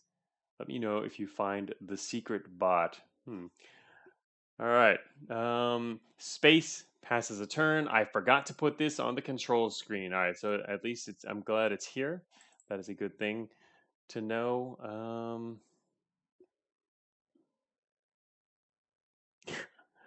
What? Fun fact, the dev of this game has never heard of Cogmind somehow. Really? I don't know. The dev of this game follows me on Twitter, so I don't see how they could possibly not know about Cogmind.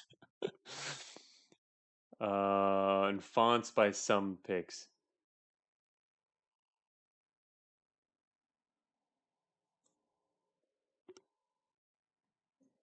Chocobo. Wait, is this your game, Chocobo Dundee?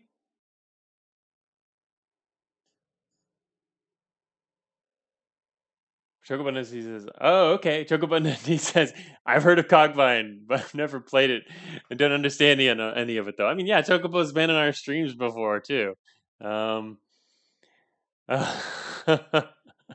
That's what you meant? Yeah, okay. Vectus is misunderstanding.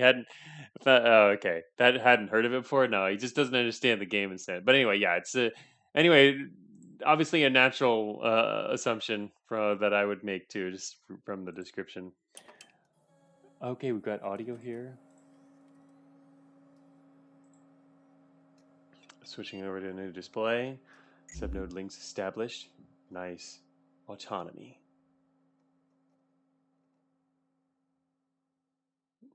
Let the games begin, I guess. This game does not play like Cogmind at all. Oh, I'm sure. Even from the description, I can tell it's going to be pretty different. Do I press something here? Oh, okay. I pressed the button. It just started with a title screen there. All right. As usual, let me know if the volume is a bit loud or off. I think it might be louder-ish.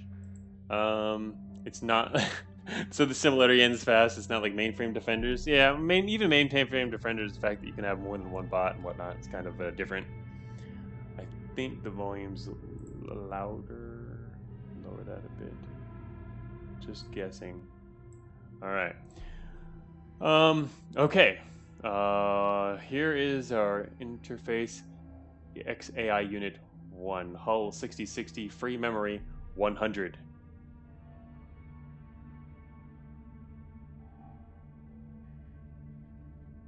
Nice spooky ambience, yeah.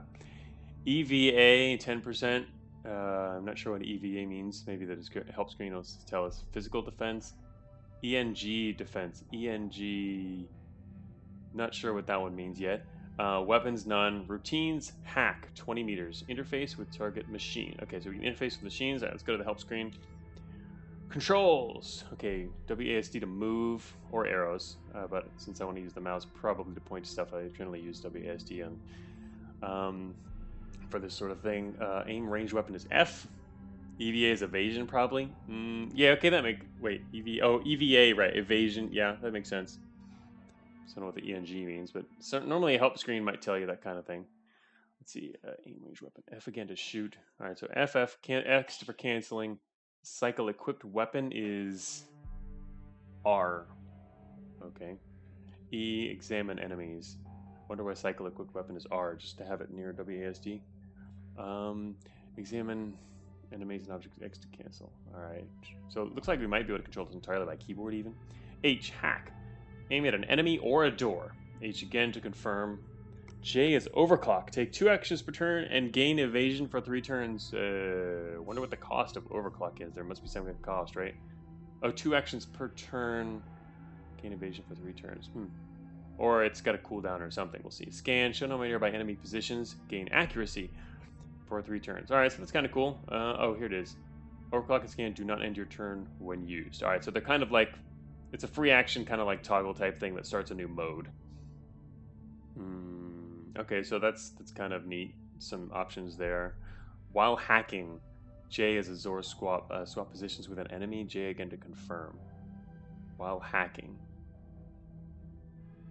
While hacking. I wonder what hacking. If you destroy a machine's control core and take its place, little typo there, you will immediately assume control of it. Okay, so we hack other bots and can become the other bots, I guess.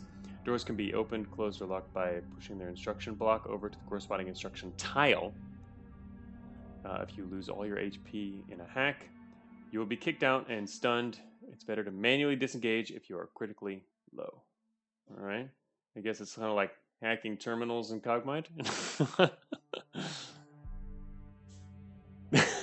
Chris Simon says it's English defense, of which I do have none. What? All right. Evasion, I think. Oh, yeah, okay. A couple people have mentioned evasion. Welcome there, Hemoptysis. Sorry. All right. So here we go. Escape. I assume I'm this thing here? No, I'm this thing. Wait.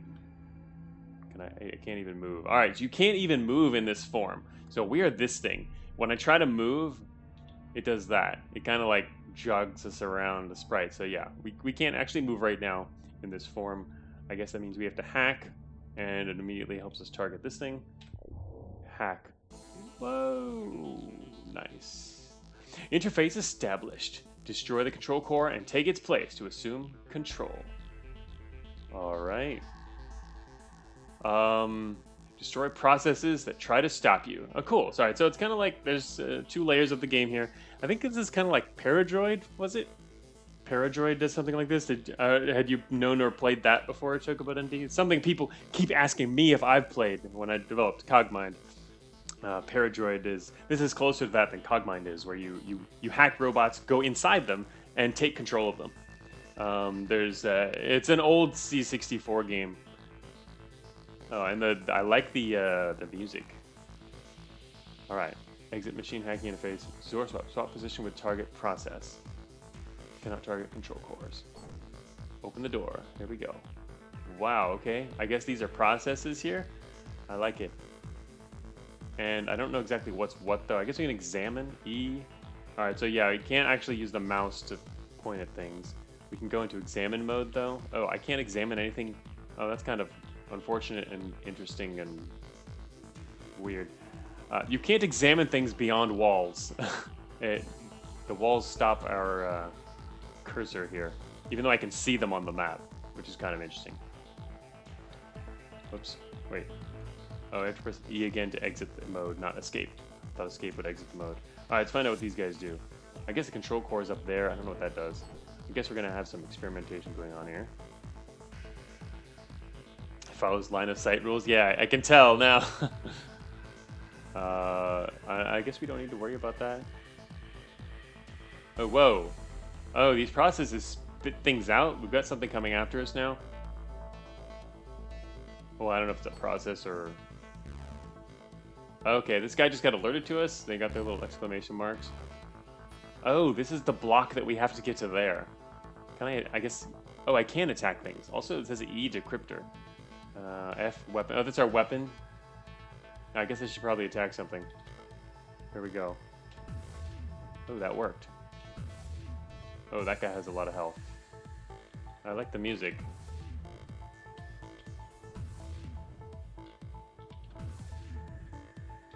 Alright, it retains your old target, which is nice.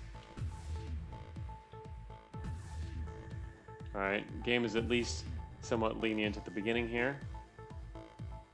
Yeah, the leftmost thing is spawnery, but I had to kill all the things that was spawning first because it has a lot of hit points.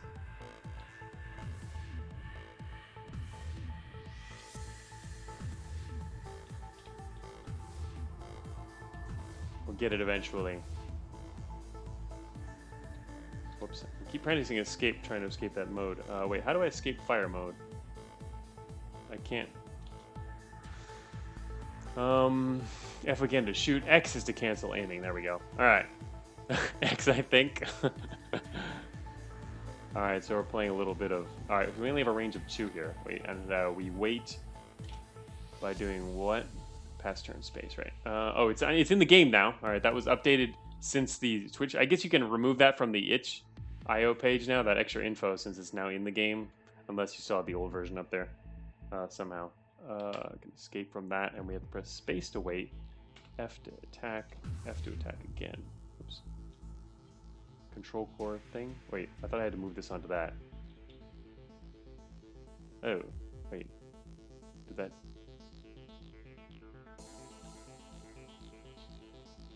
I need to shoot that and then move this on. And then what?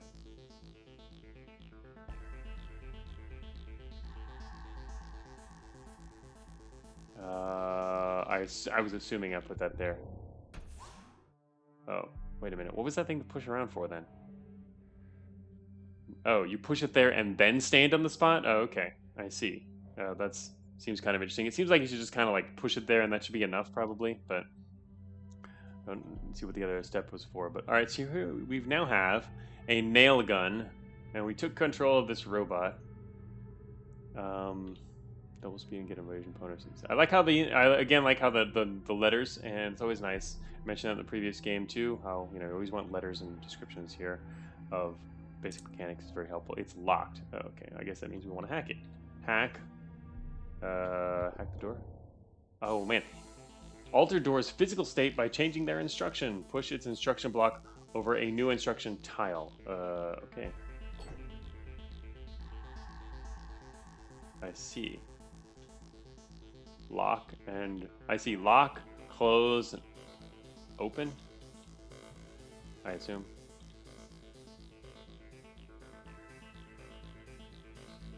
And then we can de-interface like that, and it's opened. Okay, yes.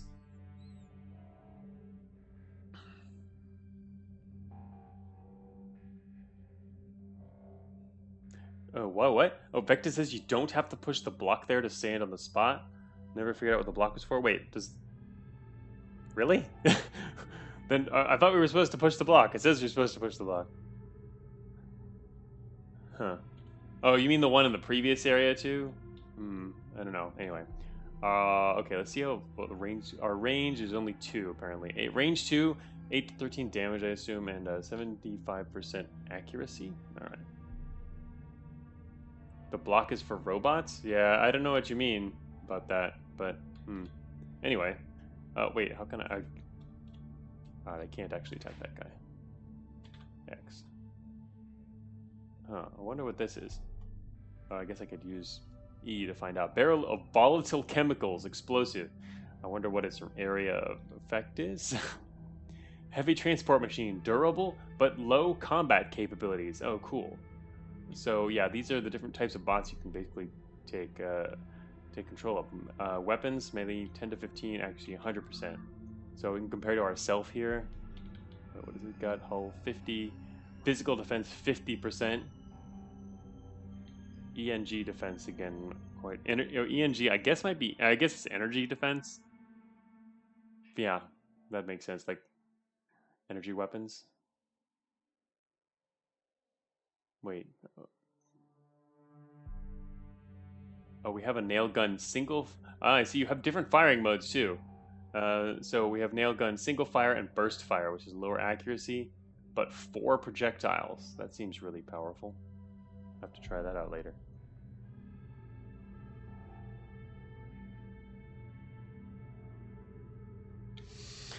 Chocobo says there are 4 direction tiles nearby. If you put the block on one and exit the hack, it forces the enemy to move that direction instead of taking its normal turn. Oh, so that's if you're like trying to hack the enemy just to change their behavior, but then leave without actually taking control of it. Huh. Interesting. All right, so I guess that bot to the north doesn't even want to attack us or whatever. So far, pretty interesting mechanics. There's a door over there. I'm just checking out what's out here. Oh shoot, probably should have looked at this guy before approaching. Melee attack 5 to 19, hull 30, construction machine with dexterous cutting claws, the manipulator. All right. 5 to 19, 30 hull. Bad. So it seems like I could try a nail gun burst on this guy. It might be effective. All right, we switch weapons. How again? Oh, it's R to cycle. I remember now. That's right. R to cycle. Fire. Okay, I mean, it does a lot of misses. A few more misses. Alright, so different firing modes. It seems like... Alright, I can't actually use the numpad to move as well, which is good. I guess I can stop pretty much using the mouse. Just use keyboard. Wow! Low accuracy. I don't know. That's took a lot of damage there. I guess not good gameplay. not good play by me, I mean. While I'm here, let's find out how this works. Wow. All right, you definitely want higher range. That's a very good way to take things out, but you need a longer range weapon to do that. So the radius on those is 2. It's something you got to learn the hard way. Yeah, that's not what I meant, Vectus. I heard it came out wrong for sure. Bad gameplay. Didn't mean that. Okay, escape failed. Process terminated. Going back in, booting again. We can skip the intro by pressing the button. Autonomy. Boom, we are back. First objective, right? I didn't even see that last time. skip past it. Oh, all right. This time we get a sweeper. I think we might have been luckier last time, huh? Tiny cleaner machine. Negligible threat, but difficult to hit. 50% evasion. All right, in we go. Wait, I have a weapon? Oh, decryptor. Oh, once you're hacking, that's right. Hacking is different. All right, gotcha. Yes. Hacking is different, so we do have access to more stuff here. All right, and so yeah, so as you just told a second ago, this block here, you can actually move it onto these, and it'll give that bot that command as part of its next action. Then you can then leave. So that's pretty cool. Yeah, pretty neat game. I like the concept here. So there's nothing over here, I assume. Yeah.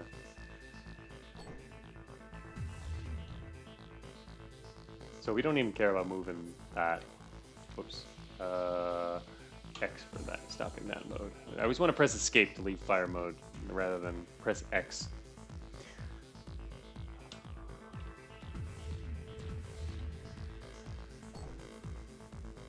I like the art too. It's neat. Can this thing spit out enemies? It actually can see us. All right, cool. We're now a sweeper. Check 9 and press S for his game can get. Yeah, if you look at again, if you look back in an old C64 game that I didn't even know about until I made Cogmine, and people like, have you ever played it before? This is pretty much the exact same the same premise. So I'm looking for the right word. Same premise as Paradroid. You do the same thing. You go around in a complex as a kind of a hacking thing, and you can hack into robots, and you fight inside the robots. Then you take them over and continue going around. Okay, now we're gonna hack this. Okay, so that's right. We can just wait a minute. Oh no, so we do need to use this here to change the actual state. So yeah, that makes sense. No, oh wait, we have to put it there and then leave via hacking. Okay, getting the hang of things. All right, we're this little worker bot with a lot of. Wait, why do we have 10% evasion now? Why do we have 10%? Did we add to its evasion? This bot's base evasion was 50%, but once we took control, it's now 60%, which is kind of interesting. Also, I just noticed, free memory. That's something I wasn't really paying attention to. Memory. Oh, so 20M is for memory. So that's our resource is memory. Hacking takes 20 memory, and we gradually regain it over time. Overclock is also 20, and signal scan is 10. Detect nearby enemies and get bonus accuracy. All right. What effect it says I escaped the first room by shooting the door down, not hacking it open? Yeah, I watched back when people told me about Paradroid, I watched a full playthrough of the whole game. You can like beat the whole game in like, I think it was like 30 minutes or something like that. Someone had a recording on YouTube of that. All right, so we have literally we can barely do much damage. We can definitely hit very well, but so with this, we really want to just hack into another bot, probably. This one's 5% evasion, 519, a manipulator, and a worker, and oh, what's that? An assembler. An assembler has a plasma cutter. Still feel like I'm playing Cogmine. So many of the same things. Machine designed for welding equipped short range plasma cutter. All right. Time for loot. Yeah, we can plasma cut other bots for loot. Plasma cutter, very short range, fairly damaging, and a decent amount of health. See, like, we can't actually do anything with these barrels, with any of these weapons. We haven't found anything with that kind of range. Worker and its nail gun seems like maybe the best thing to take over. What's the hacking? What's the range on hacking, actually? Okay, its range on hacking is 3. So if we wanted to... another option would also be... Wait, this is 30 damage, 519. X can also cancel that mode. Oh, whoops. Oh, I shouldn't press that. Plasma cutting. Alright, we've been spotted. Not sure if this is a good idea. I guess though, with enough frame memory, you can just keep taking over other bots, right? Yeah, seems pretty good. But once we leave this one, I assume, then it becomes an enemy, which is, I guess, is fine. Ooh, getting shot. Don't mind if I do. Oh wait, we only have 10 hull. This guy can kill us in like one hit, can he? Yeah, this guy could easily kill us in one hit. I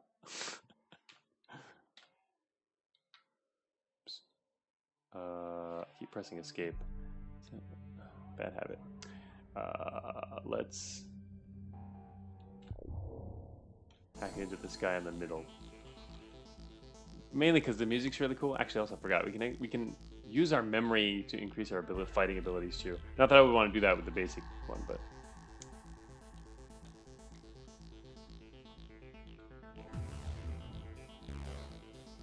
All right, open that door. Oh yeah, that's right.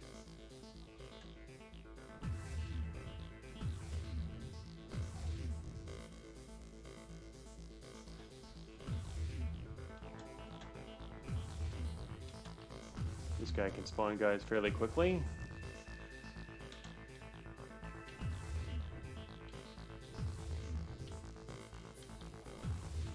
Came this way basically because it's probably safer in the long run. Be interesting trying to take over some of the more powerful bots. Whoops. I keep forgetting I can't move diagonally. But I'm using the numpad now. It's just because it's easier for me to control.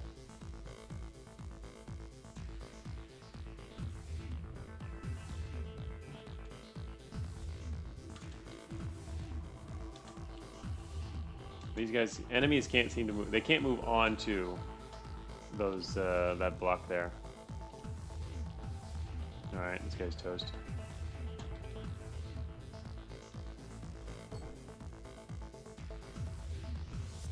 This thing can apparently spot you, but it doesn't actually do anything. All right, we have switched control to this guy.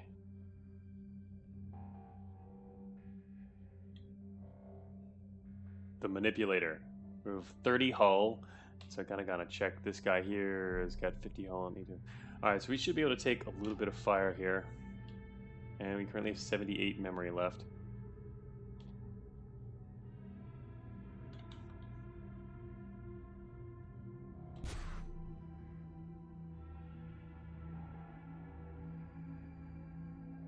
Bots you previously controlled. You think bots you previously controlled don't become enemies since you killed its core? That makes sense. Yeah, I didn't forget the overclock. My goal here was I was thinking actually if it might change depending on what Chronosphere says is true, but I was thinking of just taking over this bot next to us here by hacking him too in a second. In which case I don't really want to. I don't mind getting shot. What's this guy do again? 8 to 13. Will he actually switch to his other... Or will he actually do burst fire, I wonder? I'm just kind of testing and seeing how this works. Let's hack into this guy.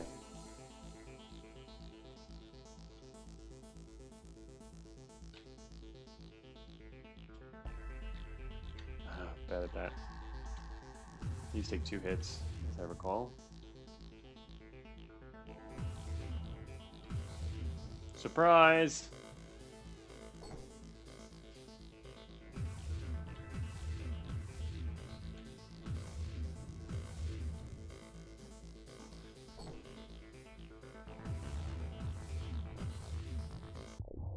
So we don't have to worry about the other guys now. And so this guy here, is he still alive? That's a great strat too. Yeah, it seemed like it would make sense to like just kind of let guys get damage and attack. I don't know if this guy next to us is going to be hostile though. Will he come after us? He's moving. So yeah, it looks like once you leave control, they do regain control of themselves. So we do actually have to deal with this guy now. So it seemed like it made sense to take control of him, let him get hurt, and then switch to someone else. I wonder if enemies might attack the barrels. I guess not. Alright, so we're now a worker, which is, I guess, the best bot we found so far. This guy's a plasma cutter, a lot of damage, but very short range. 60 hull too. This assembler is fairly powerful. It seems like though once you get, if you again, it seems like the really effective strategy is to let them hurt you and then switch to them. Rather than, but if that's the best strategy, then you don't even want to attack them so that you can retain their hull as high as possible. But then if you fail to hack them, then you're in really big trouble, right?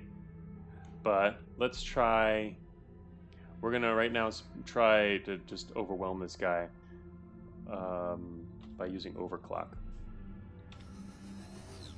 Okay, we are now theoretically overclocked. There was a sound and we moved a bit and I pressed J. Our memory went down, but there's no indicator on the UI that we are overclocked, which is, I guess, an oversight. Would be nice to have that. We get bonus evasion, double speed. Man, hard art this guy. Let's try, I don't know about burst, but we're gonna try it again. Miss, so many misses. So many, that's a lot of misses.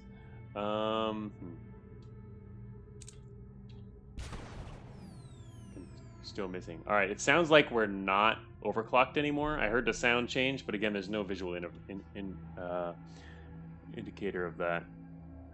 Maybe you could order an enemy to attack a barrel with blue arrow blocks. But the arrows just move, right? Or at least that's what we've heard. We haven't actually tried any of that. But yeah, like right now, we could actually... Let's hack this guy just to see what we can... Actually, wait, before I do that, how much memory do we have? We have 57 memory. Let's hack this guy and see... Let's move him away, make him bump into one. Oh, that would be pretty cool, yeah. Let's hack this guy and see if we can make him do something else.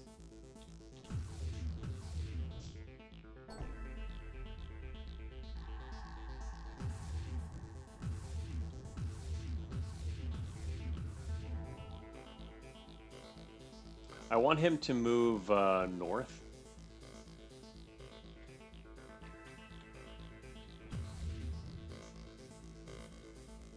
So we can do that, right? And then leave. And now he moves north. Okay. So if I want, like, we could hack him again. We could try to make him move into the barrel. Oh, that's actually expensive. We don't even have enough memory to do that. We'd have to wait an extra turn in there, so it won't work. We don't have enough memory to get him that far. We could try to move first and get him closer, but we'll try it later. It's not going to work now. We basically just bought ourselves one extra turn here. I guess at this point it would make sense we could try to overclock one more time here. Just to get some extra shots in. I like that hit chance better. Alright, took him out. I'm going to leave the other guy up there. And overclock is done.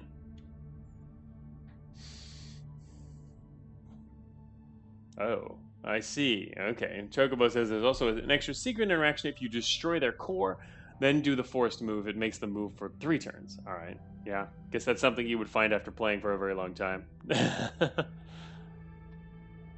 Oh, this is an issue.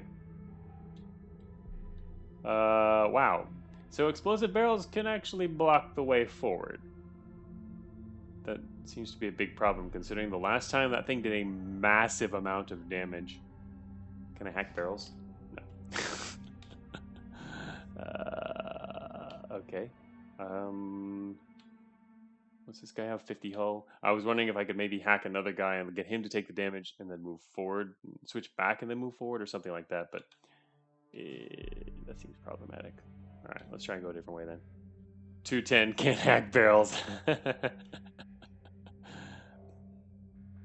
Anyway, there's another way forward. So, oh, what's this guy?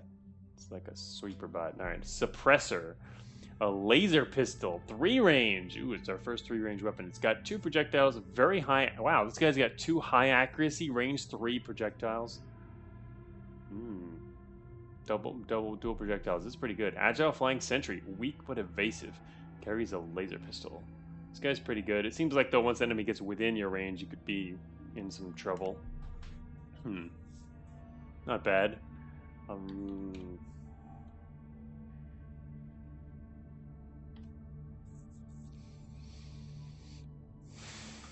We're already in range. Wait a minute. This is where we hack this guy and tell him to move north. Let me see our memory left. We got 80 memory. Let's tell him to move north. Can't do this from here. I gotta move into the room before I can shoot. Can't shoot around corners.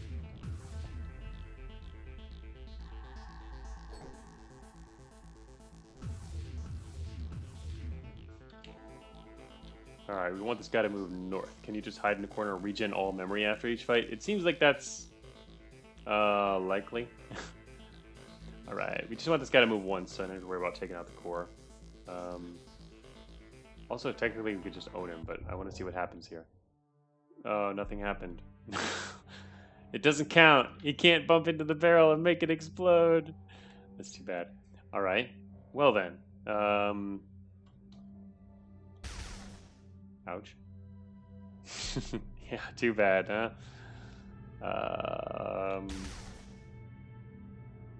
That was a lot of damage. Okay, that's good enough.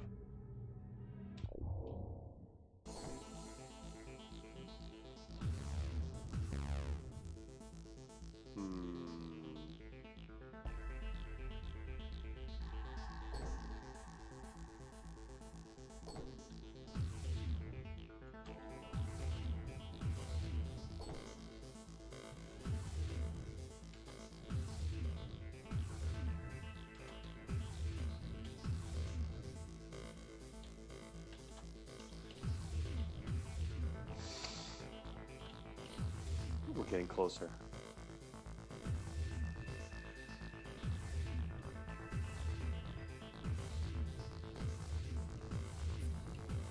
Good auto-targeting. That's exactly the guys I wanted to attack in the order I wanted to attack them. Didn't bother going the other way.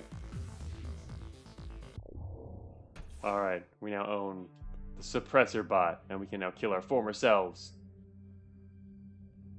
Actually, wait, before I do this. There's no reason to not basically overclock, then kick his butt. Sorry, former self. Alright, so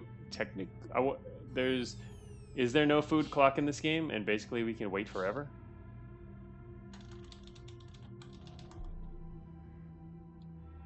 I'm just sitting here pressing spacebar to get our memory back. I don't know. Oh, okay, yeah. Chocobo says, no, yeah, no food. I guess that's... yeah, overall it seems like that could seriously affect the pacing and balancing. I mean, it should just automatically restore you after every fight if there's no danger.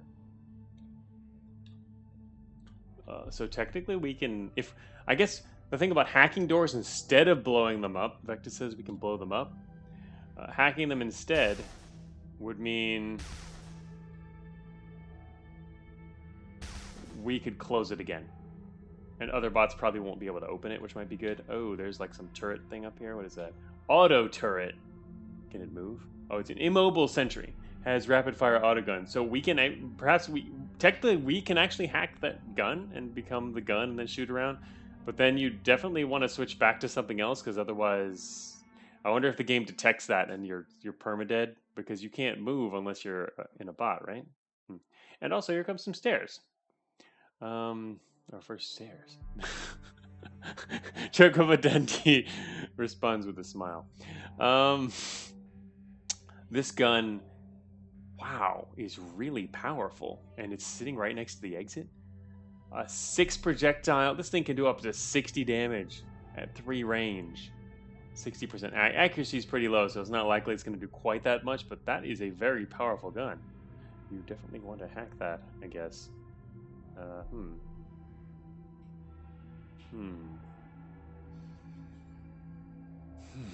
lot of stuff in here. Also, there's another worker bot, and there's an assembler and a manipulator and another door entry. So yeah, this is an interesting room to have to deal with. Because we kind of, I guess, all right, so we can attack, it can probably hack the autogun to get it to do something else. Maybe we can hack it and get it to not shoot us. We can hack it, so let's go in, fly into that turret with the Pro Sweeper tech. We're going to hack the turret first and see if we can do anything to it.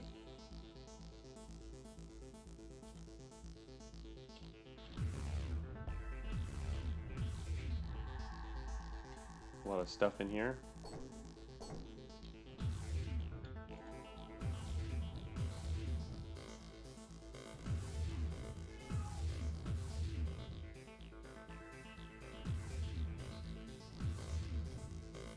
Wait a minute. Oh shoot, I pressed that again. I keep wanting to do diagonal. Even if I can't move diagonally, I keep wanting to use the numpad to aim diagonally.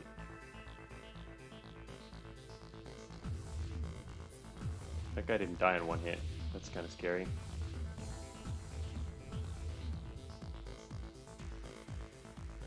Alright, looks like we're going to have to go the other way. So far, what else can we do in here? You can swap positions with target process, and I assume all these things are processes. In fact, I didn't see what they're named. Firewall. Oh, I didn't even look at these. Firewall burner 1 to 5. Haven't been hit yet before, so I haven't really noticed that. Process that creates shredders when alerted. All right, so that's a process. Process that blocks reach and off from intrusion. So this just blocks. I see. Okay, and this here. Okay, got it. No wonder those never move.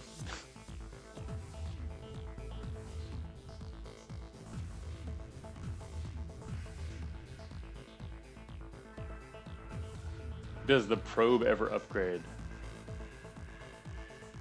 Oh, it did die on one hit, but the spawner spawned a new one on the same tile. Is that it? Hey, look, there's a floating number 16 right here. Hello, number 16. You got stuck on the screen, it looks like. Did I just hear a cat meow, or was that the music? That was the music, Vectus. We don't have a cat. All right. Oh, wait. So we are going to own this thing. Shoot, I don't know if I want to own this thing. I didn't actually want to own this thing. I wanted to see if there was a way to shut it down.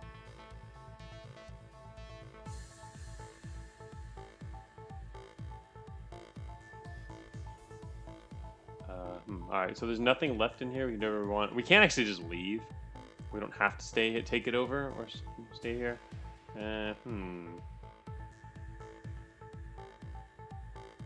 Yeah, I'd like a cat too, Vectus. We had a lot of cats when I was growing up, but allergies in the family.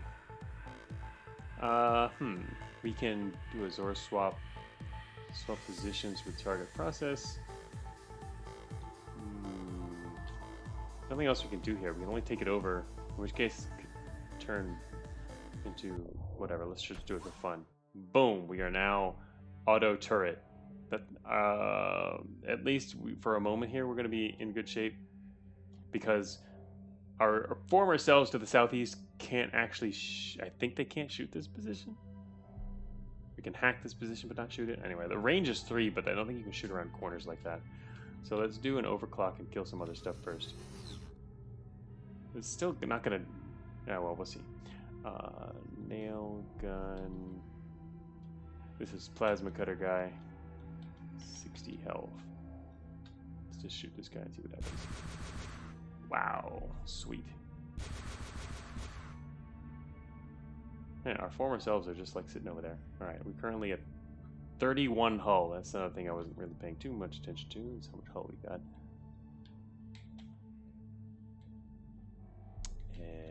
Shoot this guy. It's kind of fun. Very effective. I wonder why we're not moving down there to the southeast. It clearly, when we left one of the bots earlier, it was still able to move. Oh, is it because it's around the corner and it doesn't see us yet? That would make sense. Gonna shoot through this guy. Can. Wow. This is really powerful. It's so powerful that I need it to take more damage before I leave it. Oh shoot, wrong button. Wouldn't a bot just be an empty body after you destroy the core? Yeah, but I already saw earlier that one that I left, the worker bot I left, actually came back to life and was moving. So that's not the case apparently. Oh, took 15 damage. Good. Oh wait, I don't want to die though. I think. Wait, what does this guy do? 15 is 17, 24. We might be able to kill him one hit, but might not. The safest course of action here would be then to hack back into our old bot here. Is there anything in here? Yeah, there's stuff in here. That 16 is still there. That's cute.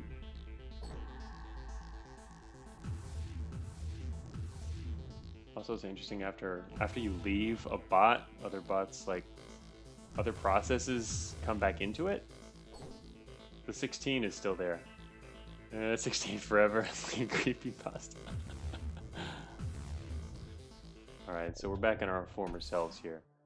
And so firing, yeah, we can't actually fire at the auto turret. All right, so we have enough memory. We obviously definitely want to use the overclock here, give us an edge up.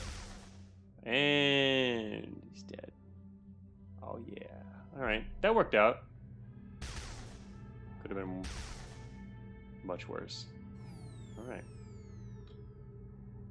And again, there's no cost of doing so. Unfortunately, I can't actually hold space or anything like that. It doesn't do it automatically, and I can't hold the button. I have to actually press spacebar 80 times to get us back up. Honestly, it's much faster to just shoot the door. I have no... Oh, that's me moving way too fast.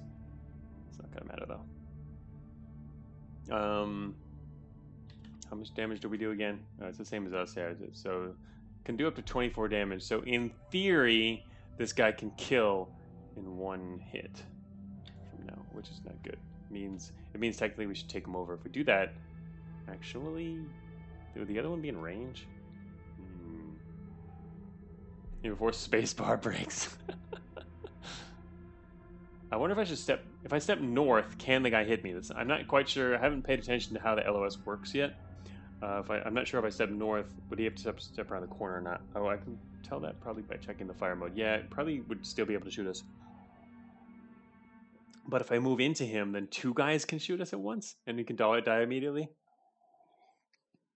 Wow, that's tough. I guess you should risk it and wait a turn. It's risky.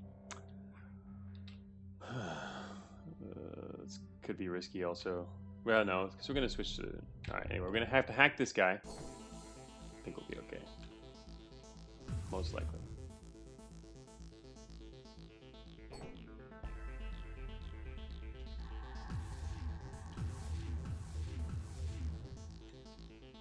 Whoops.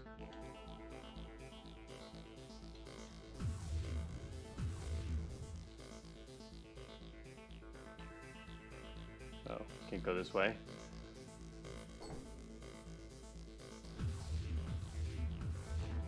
So far, haven't seen a ton of variety in terms of the insides of different bots. Wonder if there will be more later.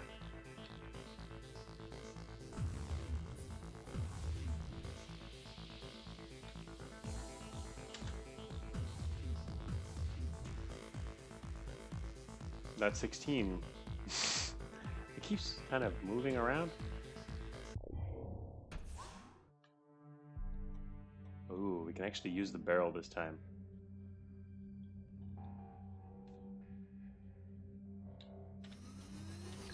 Overclock. Shoot guy in the hallway. Run left. Shoot the barrel. Yes, we could use the barrel. Boom.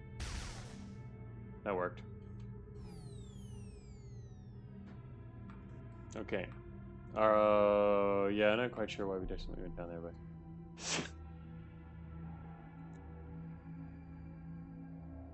Okay, now we can finally go downstairs with our suppressor at full health. Nearest facility exit detected 2 floors below current level. Utilize routines to maximize performance. Right, so as I guess I mentioned in the help, or in the description, there's like 3 floors. There's 3 floors to get through, so we're technically through, yeah, a third of the floors. That 16 is still on our screen here. Kind of interesting.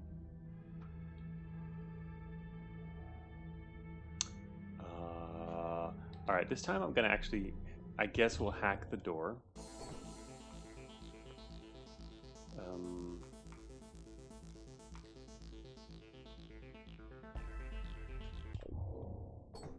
Mainly because then I could hack it back the other way if I saw something I really didn't like out there, but nothing else is really moving. It seems like enemies should probably patrol.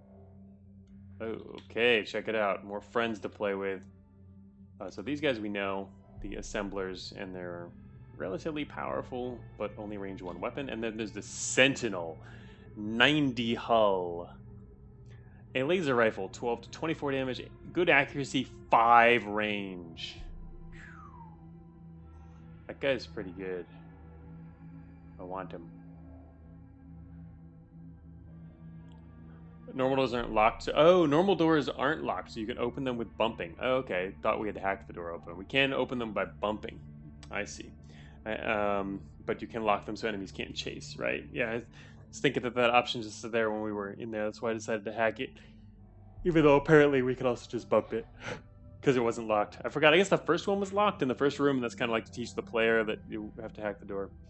All right, so there's this sentinel here, which is really quite good. That's the new, probably powerful enemy of the floor. He can probably hit us from right where he is now. Seems like it would. All right, and he does 12 to 24 damage. So technically, if we're going to try and hack into him, we would almost want him to hit us once first. So I will first fire on this guy. Yeah, and then get shot at. Wow, didn't do much damage to this guy. Technically, I could overclock, but I was kind of saving the memory for when we swap into the Sentinel. Assuming we can succeed at that. It might be harder to do. Okay, now we have to move. Oh shoot, I can't hack him. He's too far away. Oh no! Oh, now we just die, right? I wanted to... I thought I could hack him from here, but it's technically not... He's 1 out of range, apparently. Whoops, we had plenty of time to move there. Oh, well, there's one more option, that's right. If we could go to overclock, we should be able to move 1 space and then get him immediately. There we go. Hack, even though I don't know what's around. Yeah, Chocobo Dundee, the same suggestion. Yeah, I thought of that there. I was helpful in the tip screen that it tells you it doesn't consume an action to do that, which means I assume that, yeah, by increasing our speed, we should be able to get there before he can actually react. All right, so we'll see if this inside of this bot's any harder. All right, so yeah, the insides of this spot does look different. Let me go this way because there's more enemies over here. Huh.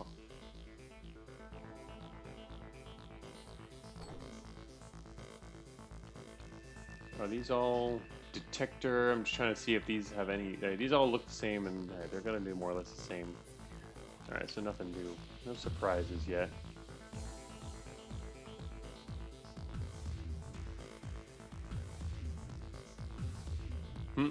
That process up there is getting stuck behind this one. Oh, wow. Interesting, he didn't move south towards us. I guess it was probably be all the same.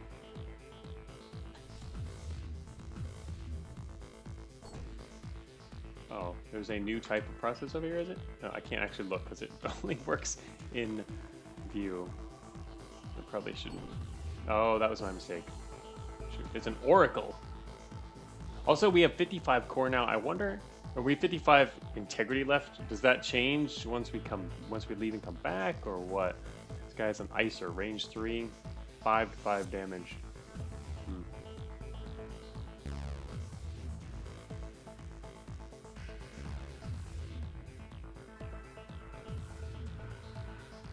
Nice. All your processes belong to us. Oh no, there's another sentry. Alright, we are in his range, but if I move left 1, we should be out of his range. Core regens? Yeah, probably when you go back. That would be my guess. Okay, now we're back and need to try to deal with this problem. Well, took care of that problem. The safest thing to do here... No, actually, never mind. I'm just going to switch to overclock. And which I probably should have done already.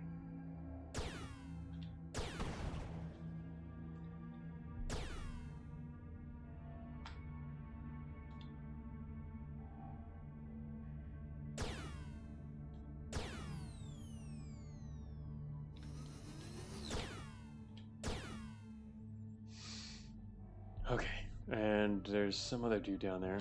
But again, we can actually just sit here and... Oh, wow. Okay, something just moved. I was actually going to start. I started doing my spacebar thing to regain some memory before moving south, and someone actually did come and finally patrol around a corner. That was unexpected. It's a spider bot. It's 50 hull. It has a double pistol and single pistol. All right, fairly powerful. Light walker with a ballistic vehicle. It's not incredibly powerful. Yeah, so this guy comes. We can. Looks like we should be able to deal with him fairly easily with their current, but I ended up taking a little extra damage there because I was repeatedly pressing spacebar. um, just gonna go straight into killing this guy.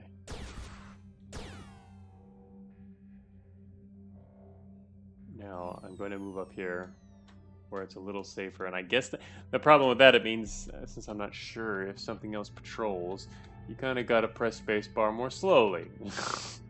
Honestly, kind of annoying.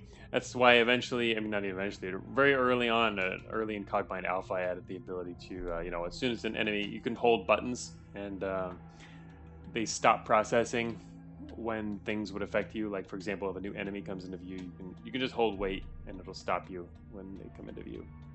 And other things like that, whenever important things happen. I mean, these are kind of QOL things you do later in development, though, or certainly not for a 7DRL, where you're more interested in actually just finishing, right? Okay, let's check out. What is that down there? A tank. There's a tank, okay. It is 80 hull, which is slightly lower than ours. A rifle, range 5, 15 to 29 damage, and also auto rifle, 15 to 29 times 3 with lower accuracy. Wow. And also shorter range with the auto mode. But 15 to 29, wow, that's actually better than us. It's got, well, more integrity than we have remaining, but that's actually really powerful. In fact, that's a really intense QL feature to ask for in a 7DRL. Yes, I know. It's certainly beyond what you would expect from a 7DRL. That goes into the realm of, with games that have something like that, then it's really polished. So again, one of the things you can get when you really focus on doing just a core mechanic and then polishing for literally maybe even more than a day, right? Okay, so it's more complicated now that we have these two guys. What else can you do? Obviously, there's barrels here, which makes me happy, but I can't shoot them without them shooting me. So the other way would be to get their attention. I kind of would like to take this guy over, but if it might not be easy to do considering the other guy that's there. So this is some interesting strategizing. Can I get their attention? I'd like to get their attention when I can immediately move out of their range after doing so, but looks like I can't. Well, I can get their attention by shooting barrels. Maybe. Or that just hurts them. We'll see. I guess I'll shoot this barrel. Yeah, that got his attention, alright. Oh. I was hoping he would go into the range of the other barrel, but he's not.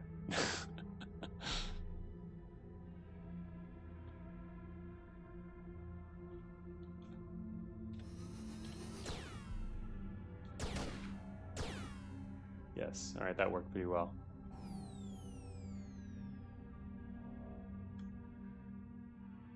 Okay, so what we can do now is literally park next to this barrel, hack this other guy. I can't hack him yet. I'll have to move over one more. Whoops. Park next to the barrel, hack the other guy, and then immediately shoot, go overload and shoot the barrel. That's 3 range. The range circle is kind of interesting. Actually, we can just let him shoot us a little bit more too, so that we die. One of these days I might regret this approach.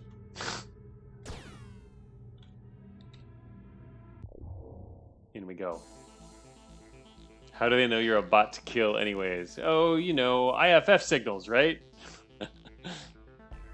Okay, so yeah, we can't see now. We have been repaired. So you have basically, each time you come in, you have that much health to work with. It's not something you have to worry about replenishing, which makes sense.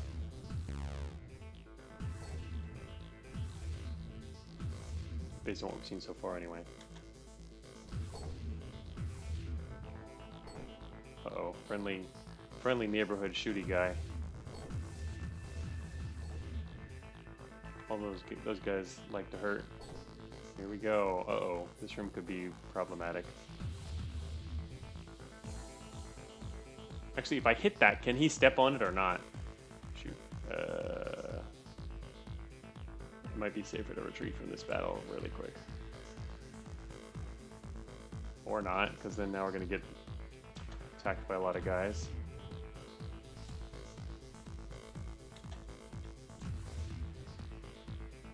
Time to kill you. And everything else should be easy now. Alright, so they can step in the middle there. And then they take over the bot.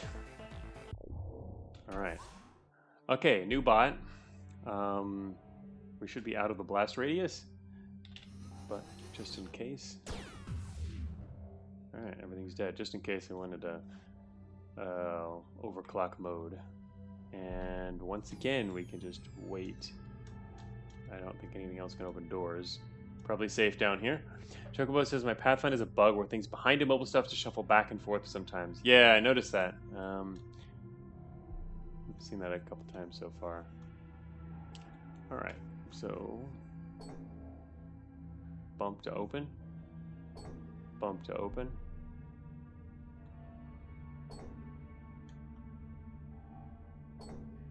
Oh, another tank. Do I want to be a tank? I think we do want to be a tank. I mean, it's just better, right? Just slightly... I mean, it's more damage. 15, 29, range 5. Not a massive increase, but better. In which case, we would want to let him shoot us. Oh, there's 3 tanks in this room. That is more problematic. But really, you could just like hack along along the chain and have them all like killing each other and stuff. It seems like not that bad. But there's a lot of stuff in this room. A whole lot of stuff. I wonder. Well, actually, now that I think about it, are you gonna follow us? If you, he is following us. If you do find the stairs, then it doesn't seem like you can gain anything. By sticking around, so you might as well take them. The point is just to find the stairs.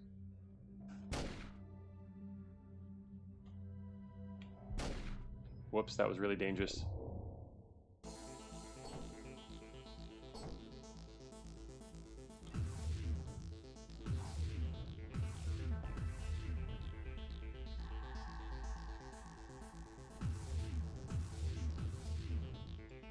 Maybe sneaking around helps you find the secret bot.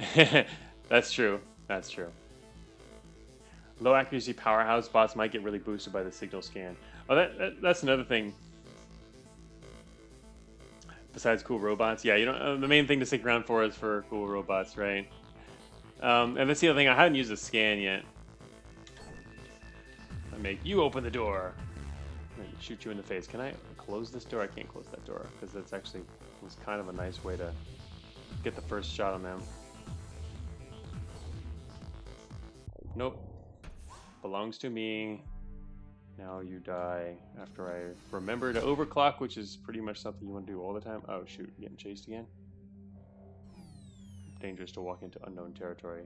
Oh, yep, he is coming this way.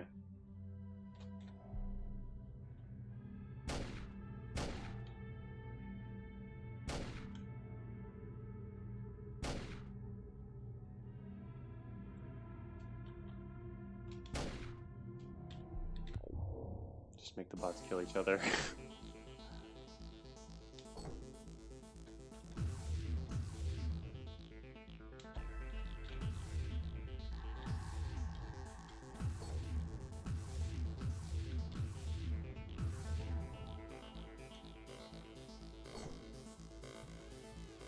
Still getting chased from the south. I guess I have to take care of this guy first. That would have been a problem otherwise.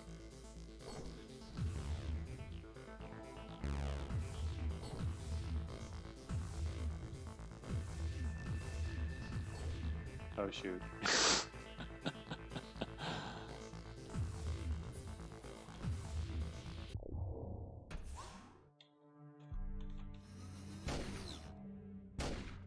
overall pretty much the same pattern to defeat everyone. So you can do it faster and faster.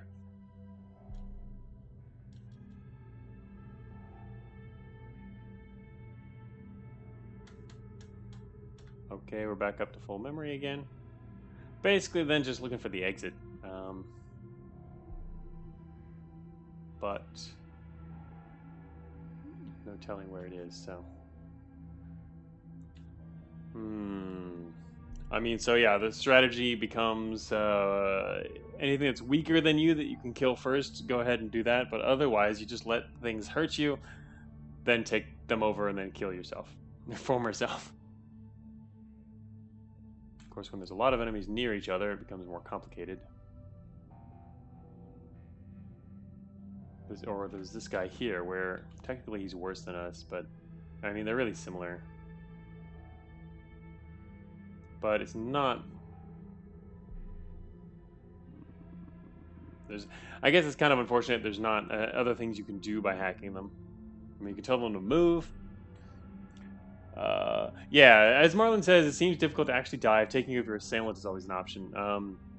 I was worried originally that strategically that would become like not quite always as feasible, and you sometimes have to retreat. So far, we haven't had to retreat for any reason, but that tends to be an issue that's hard to manage in a lot of the possession type games. There's been a fair number of possession based roguelikes over the years, and that's always an issue, is you can just keep becoming the enemy it is, and get more and more powerful that way, and even if you're weak, it's okay. So it's kind of tough.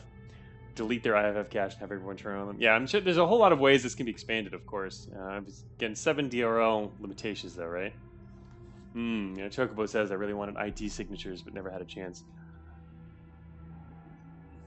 Yeah, 7 DRL pains, right? Are you going to work on it more, Chocobo? Or are you already?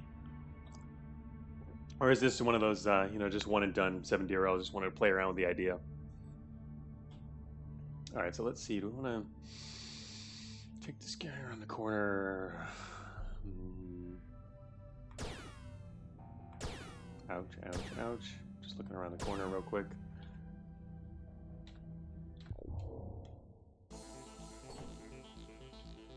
Oops.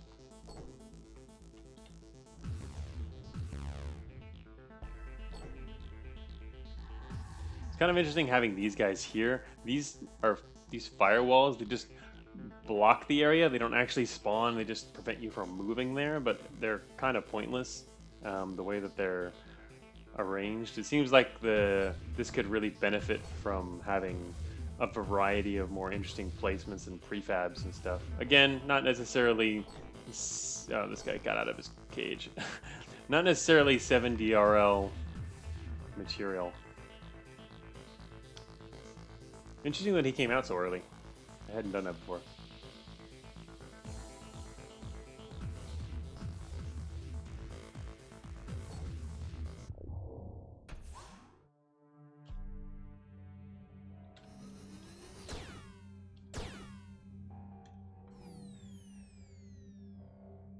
I don't think so. I was pretty happy with where it was. Oh, okay, cool.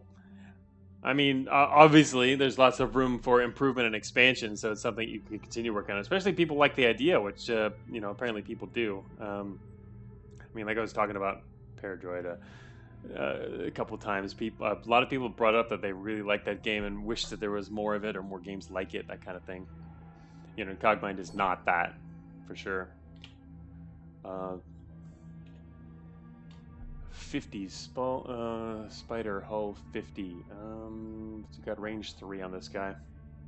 We range 5, don't we? And we should be able to actually. This is a candidate for kill, as opposed to doing other stuff too. Oh, new robot thing. Heavy turret. Oh, plasma cannon. Whoa, this guy's got only a range of 4. Let's say lower accuracy as you, but a lot of damage. Immobile defense and placement. Powerful long range plasma cannon, but poor detection range. Poor. I don't know, but 4 is not that poor, but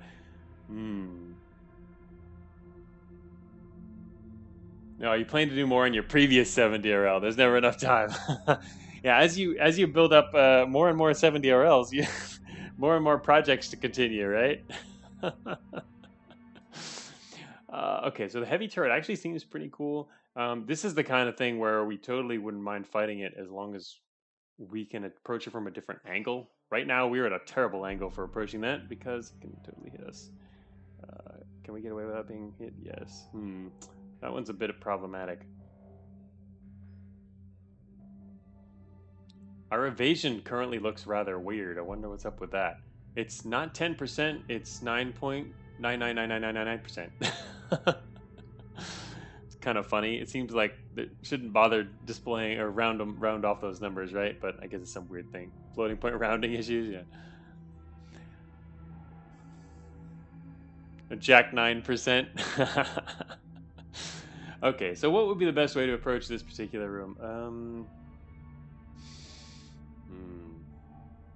I do like how there is also still definitely room for thinking about. It's not totally mindless. There's even after getting down the basic strategies, there's still room for thinking about the more effective way to approach different rooms based on just the seemingly completely random placement of things and the way they can combine with each other. So it's always one of the challenges of roguelikes. Jack 9 shows up with 9. Do technically get bonus accuracy. That's also something I hadn't been doing yet. Bonus accuracy. That could actually be interesting. What if you combine bonus accuracy with like multi-projectile weapons? I wonder what the actual amount of bonus accuracy is. I didn't even notice the bonus evasion amount. I guess it's not a whole lot. Let me think about it. I think it's like a plus 25 or something like that. Something in that range. So, I think the spider bot's pretty decent, isn't he? No, not great enough though. I mean, you could just use it as a way to get to the next area, though. Really, just take over bots. So what I'm thinking about is letting that plasma cannon mess us up while we mess it up, and then take over like a spider bot or something. But man, the plasma cannon could really do some nasty damage. Yeah, let's become a...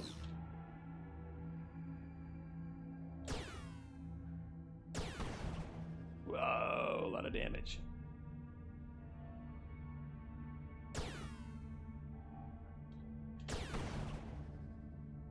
Oh wow, could almost kill it. Could kill it. Could pretty much kill this thing next turn. It's kind of unexpected. I mean, this guy's got a range of 3. Shoot. Alright, this is actually not good. Well, maybe we'll just do it with the spider instead. I could become the spider directly. Got rid of him. That actually did a fair bit of damage. He only hit us once. I mean, it does have a lower chance to hit, but it's hard to predict really what the results of that will be. You know, RNG things. There's another plasma cannon in here. Also, you should try a signal scan one of these days. Plasma cannon, though, should be fine.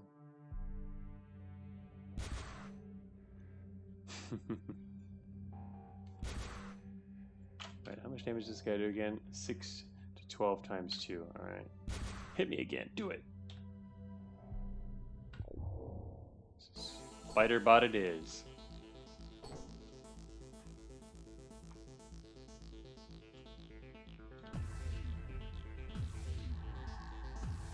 Kind of interesting that this firewall dude can spot us, but he can't actually do anything.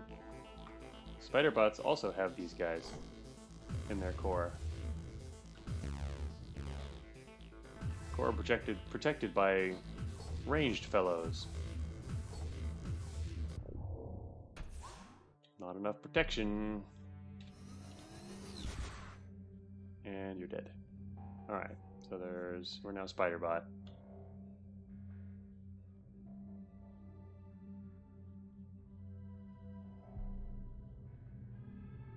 Yeah, it's true, as Marlon says here. Yeah, the fact that there's an interesting dynamic. The way you can use your overclock too to become more powerful than other bots, even other bots like yourself, does give you a little more flexibility in your strategy.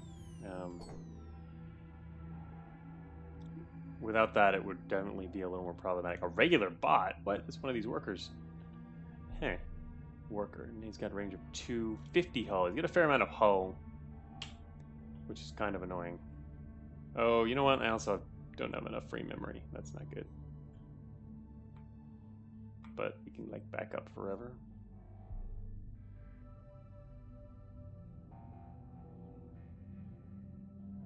Just regain memory like this just to make sure we have enough. Okay, so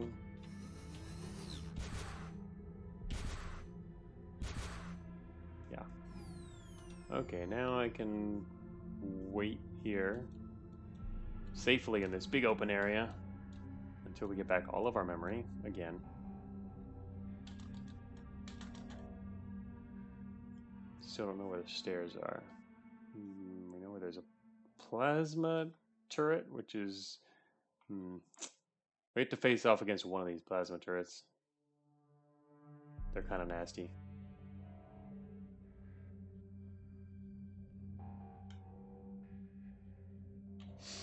That was actually the intent, since mirror match fights otherwise are basically 50-50 win-lose and take a lot of HP. Yeah, I definitely, I can see how it would be a big design flaw if there was no way for you to use abilities and become a little more powerful for a time.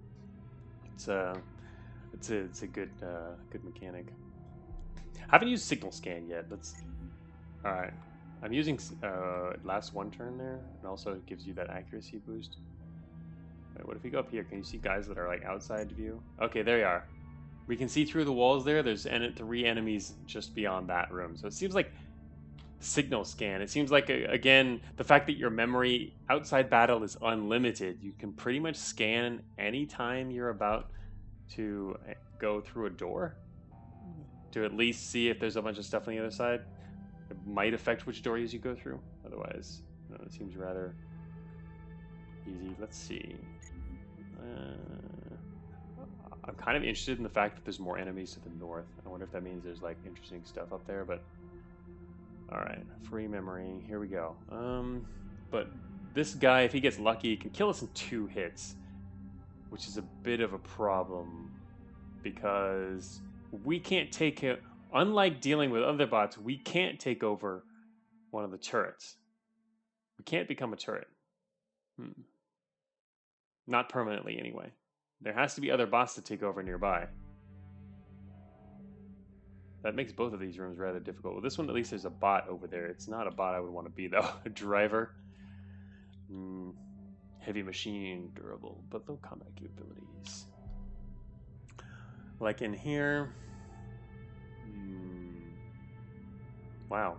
This is actually kind of tough. Without other hacking options. We could try going in the southern room. We've been down to the rooms to the south, but it kind of circles around. Oh shoot, wait, what? Did that door just open on its own? I was not watching because I assumed the door wouldn't open. I was looking even somewhere else on the screen. Okay then. Overclock to dash past the turret. Oh, that's a good idea, Chronosphere. I wasn't thinking about using overclock to try and rush by. That makes sense. That could be useful. Yeah, it's kind of dangerous if we don't know what's beyond the wall, but all right, now there's a couple of enemies here. But yeah, using overclock to move quickly could be pretty cool. The amount of memory, total memory we have, and the amount of times we can do things is starting to at least sort of come into play.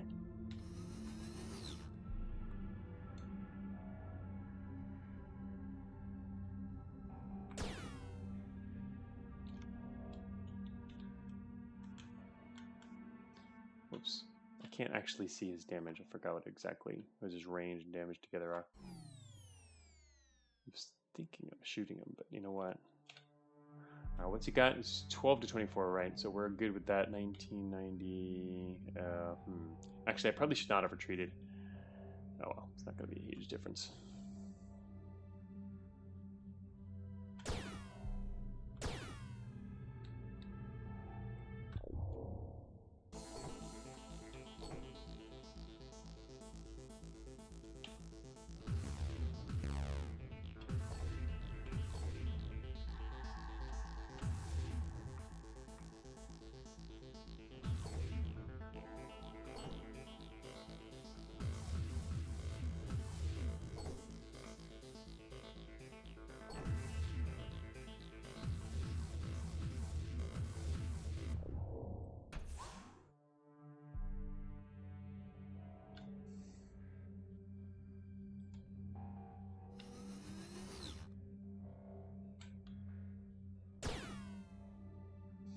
Okay, got that guy. Now we can move south.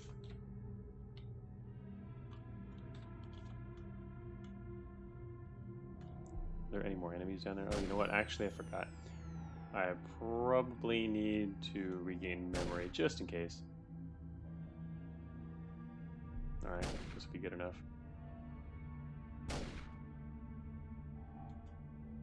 34. His damage is... Oh, they don't switch to auto mode apparently, so we should be okay.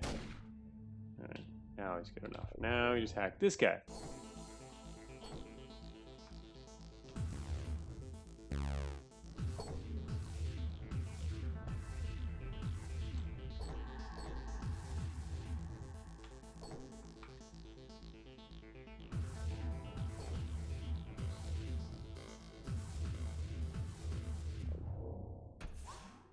Switch over to this one.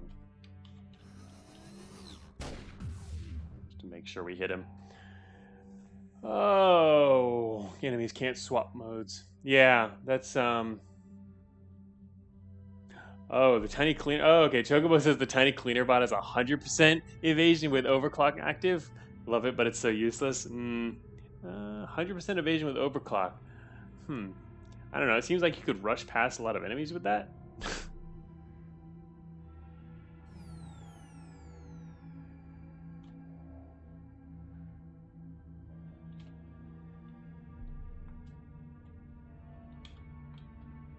I guess another issue with the way scanning and memory works is that technically we can probably scan at almost every step. The optimal way to play becomes tedious. It's always something to try and avoid. Alright, here we are with our lower memory. Let's come back up here where it's safer and regain a bunch of memory. Yeah, as Marlon says, those 30 tiles of ghost movement seems pretty good to me. It seems like you could rush through everything that way. I mean, you have to, well, no, not necessarily. You have to find the stairs, though. Otherwise, you're going to have people chasing you down, right? You're not, the thing is, everything in this game is the exact same speed. So you're going to have enemies chasing you. It depends on how quickly and easily you can lose people, which I don't have a lot of experience with. Can't tell yet. Alright, nothing on the scan in this next room. Except a giant turret. Auto turret. Alright, at least so we don't have to go to that northeastern area. We found the stairs down without it.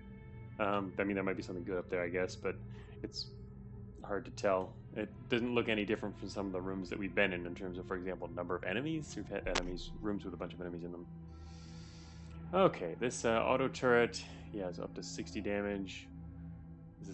We still have to make it through here, though. That's not good. Anyway, I'm just going to look for a different direction just to see what else other options are available. Hey, what's the range? Actually, wait a minute. What's the range on this guy?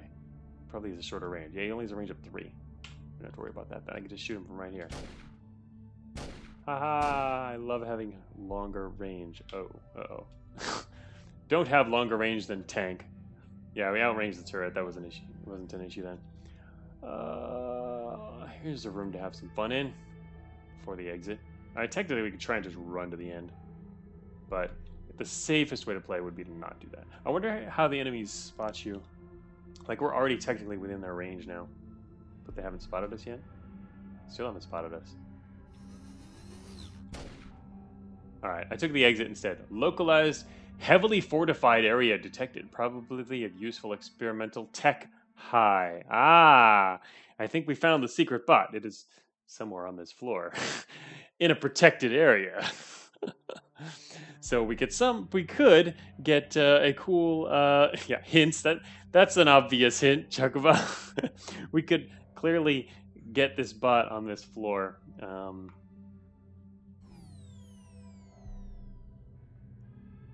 Which might be a neat thing to do. Get our memory back here. Scan through the wall. A couple of enemies around over that way. There's a turret to the northeast. And some other enemy up there too with the turret.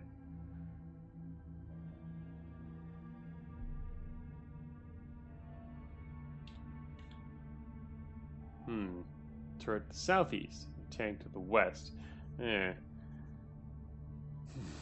Turrets are annoying.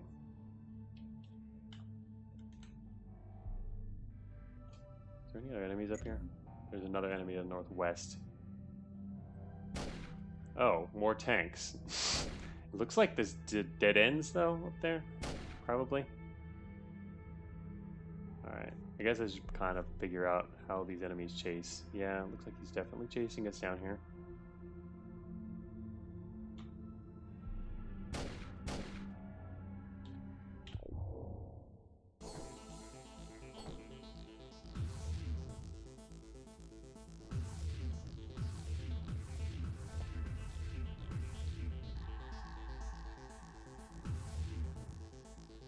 It's our favorite number, 16.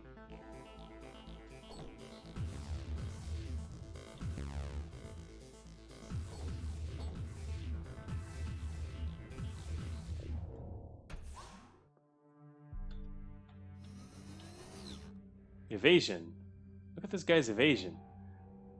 That guy's evasion looks suspiciously negative. Well, he's dead now anyway. Yeah, it's an interesting floating point there. Someone didn't bound them.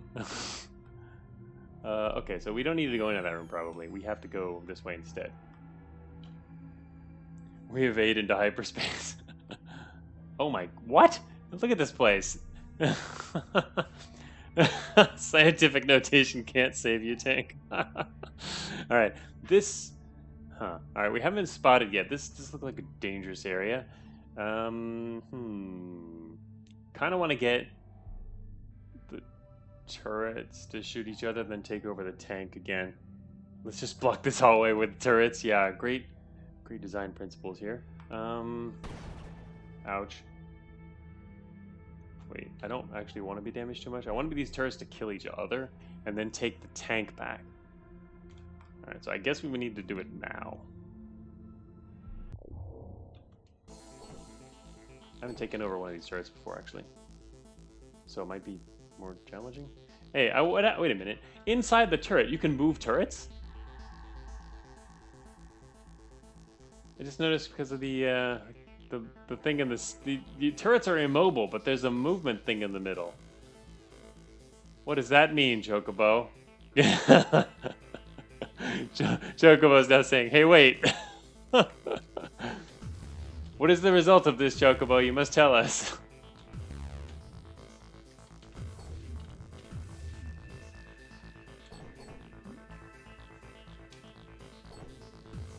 Can we move a turret? The immobile tag is supposed to skip that gen step? I see. So it's not supposed to happen. Gotcha.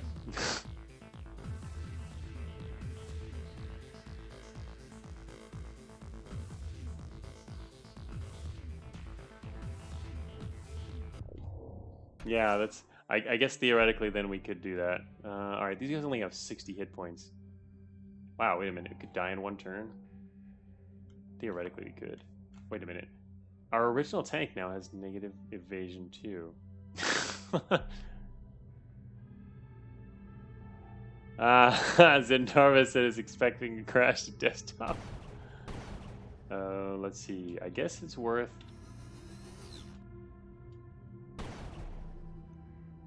Alright, wait. I can kill this guy. This guy hasn't noticed us yet. Wait, what are we currently at? We're still at 60. I guess I need to wait a turn. Okay, that actually worked. Oh, shoot. Oh, wait a minute. Okay, they're both almost dead. Oh, wow, this is bad. Why did this guy take so long?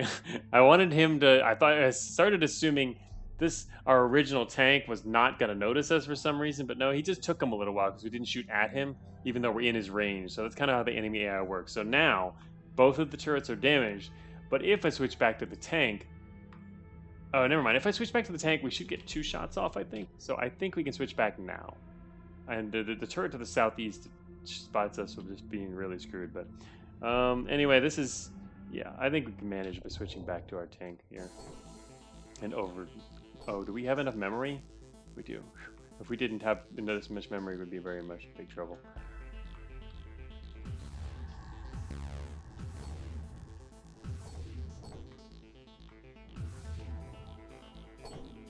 Haha, got to the other side of the door right when you did. I will ignore the guy shooting me because we can just take that over. That was what I was worried about.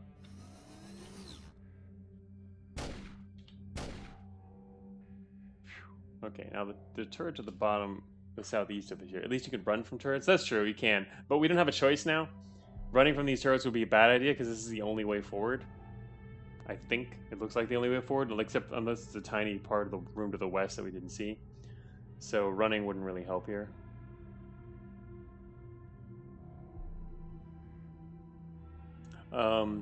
Yeah, that's what I was trying to do there. They have low detection range but long gun range. I guess. Do they actually? They don't list a detection range though. I mean, it says there, yeah, poor detection range is what it says, but we don't actually get to see their detection range.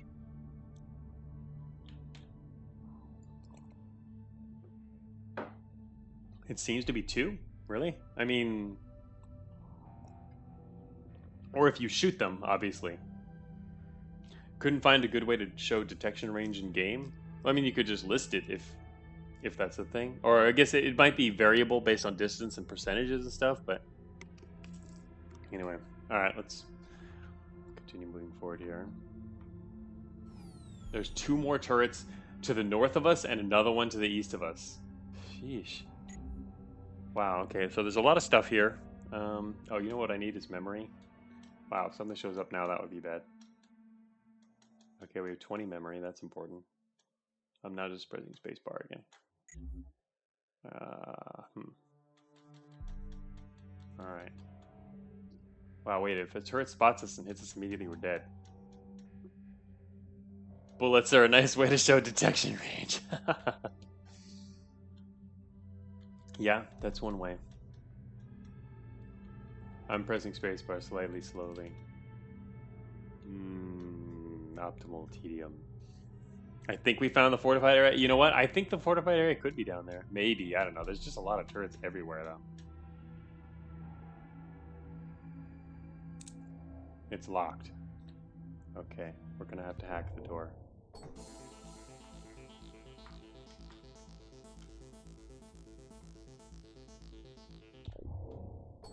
Show me the money. Oh, that's not money. That's another bot.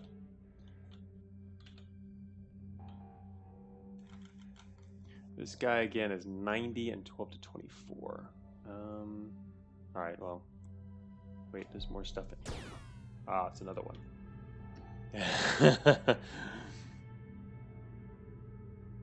It's a fresh mobile body. This is true. Oh, wait a minute. Oh, God. Oh, I was reading chat and not paying attention to the other guy. And the fact that we could die in the next turn. Oh, no. Oh, that was very unfortunate. Yeah, streaming, you know. Don't pay quite as much attention while streaming. Focused brain elsewhere. Yeah, so that was dumb. Obviously, it was easy. We could have just taken over one of the bots, killed ourselves, and fought the other one, blah, blah, blah. The usual. Basically, you just chain hack through those bots, and we could have easily taken that room and maybe found the secret bot there at the end, but anyway, it takes a little while, so we're not going to go back and go through all that again. Overall, yeah, interesting. Seems like there's a lot of room for balancing it further. But yeah, great job for 7DRL. Neat. Neat job. So, boot sequence, not initiated. All right. We are going to go back to the list here. And we're going to switch to the next. Yeah, thanks for making it, Chocobo Dundee, and hanging around in chat. I liked it. It was neat. I guess some people would be very pleased if you kept working on it, but I can totally understand that. Yeah, you've got other 7 DRLs to to work on again, right? And the next year you can add another one to your list. So the next one is going to be Bloplike by Dresden. Bloplike. Let us see what Bloplike is like. And I'm going to first check out the page here, and then I'll switch on my other view for it. Enjoy the hacking dungeon idea? Yeah, it's neat. Oh, I see. There was one more variation. The secret bot has the hardest version. Oh, okay, of the dungeon inside the bot. Yeah, that'll be that would be neat. That would have been neat to have gotten that. Sorry, didn't quite screwed that up at the end there. I think we might have had a good chance, a shot at it otherwise, considering we had the basic strategy down. This is the kind of that's pretty much. I mean, it seems well enough balanced, or the difficulty is well enough set that it's like a lot of 7 DRLs. You spend your first run figuring out the basic mechanics and kind of what enemies do in the difficulty, and then your second run, as long as you're taking your time, your second run you could often win or get to the end. So, but anyway, so this is the next game we've got here, Bloplike, an ASCII roguelike. So let's see. In this game, you build your character by gathering pieces of DNA. Hmm. A number of roguelikes have approached this kind of strategy, or this had used this kind of design before. In fact, some of the 7 year old ideas I've had have been based on this concept, but haven't really done it. But this is even more biological. You will be forming chromosomes by gathering one gene of each of the two types. A trigger and an effect. Okay, determines when the chromosome is activated, determines what happens when it's activated. Oh, this really reminds me of that game we played. Wait, it was for last year's 7 DRL? It wasn't the game we judged for this year, was it? The one where it was this exact same thing? There was a trigger and an effect, and you could combine triggers and effects. It was kind of like more it felt more puzzlish with the really big tiles, and really polished though. I think that might have been last year. I'm playing too many 7 DRLs now, and I can't remember all their names or when they played them. So those genes tiered of tiered of blops trying to kill you. Do they mean torn off blops trying to kill you, or tiered? Hmm. Teared. Maybe they mean teared off blops. Torn off blops. Okay, yeah. Ripped off. We're gonna rip our enemies to pieces and take their DNA. Is what that means. Okay, well, they can be activated in the same manner as yours. So yes, the enemies you can do the same thing as well. So this is just like the other game that we played. Completely forgot what it was, but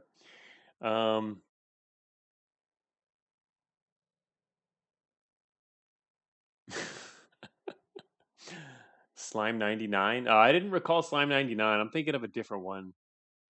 I mean, I do remember Slime 99, the game. That was a pretty cool one too. But there was another one. I forgot what it was.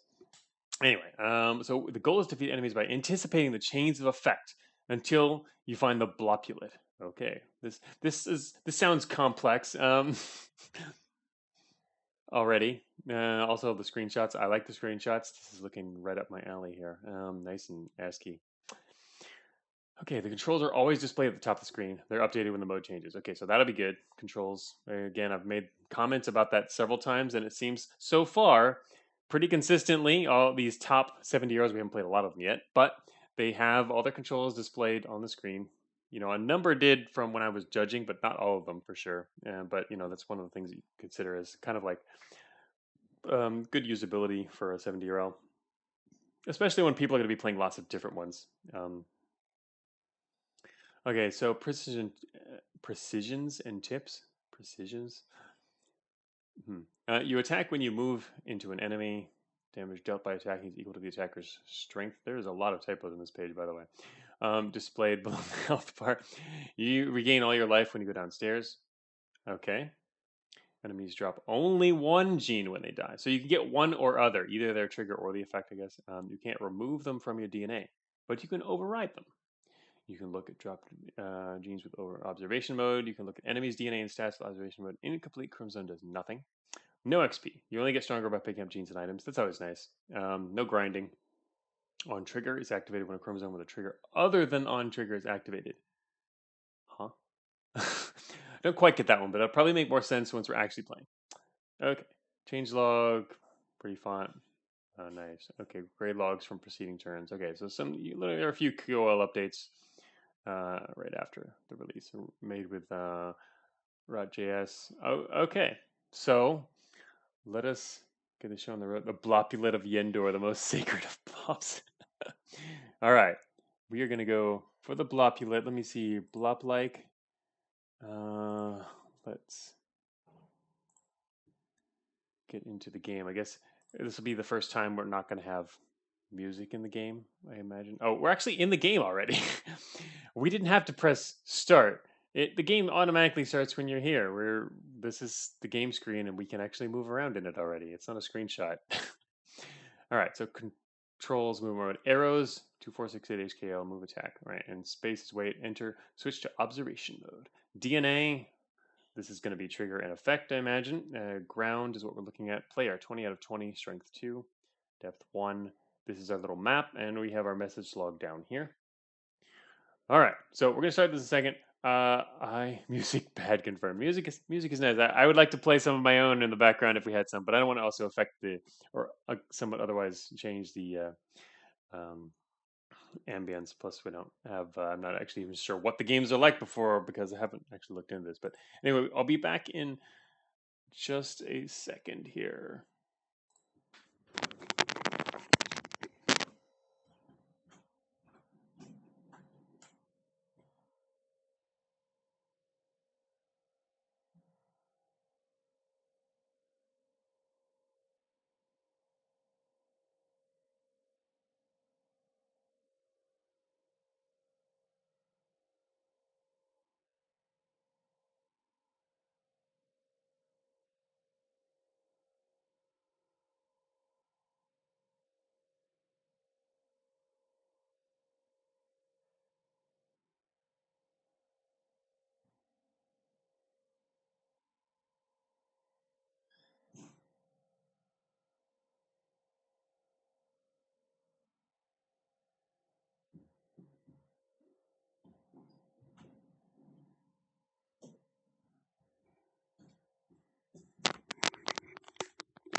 All right.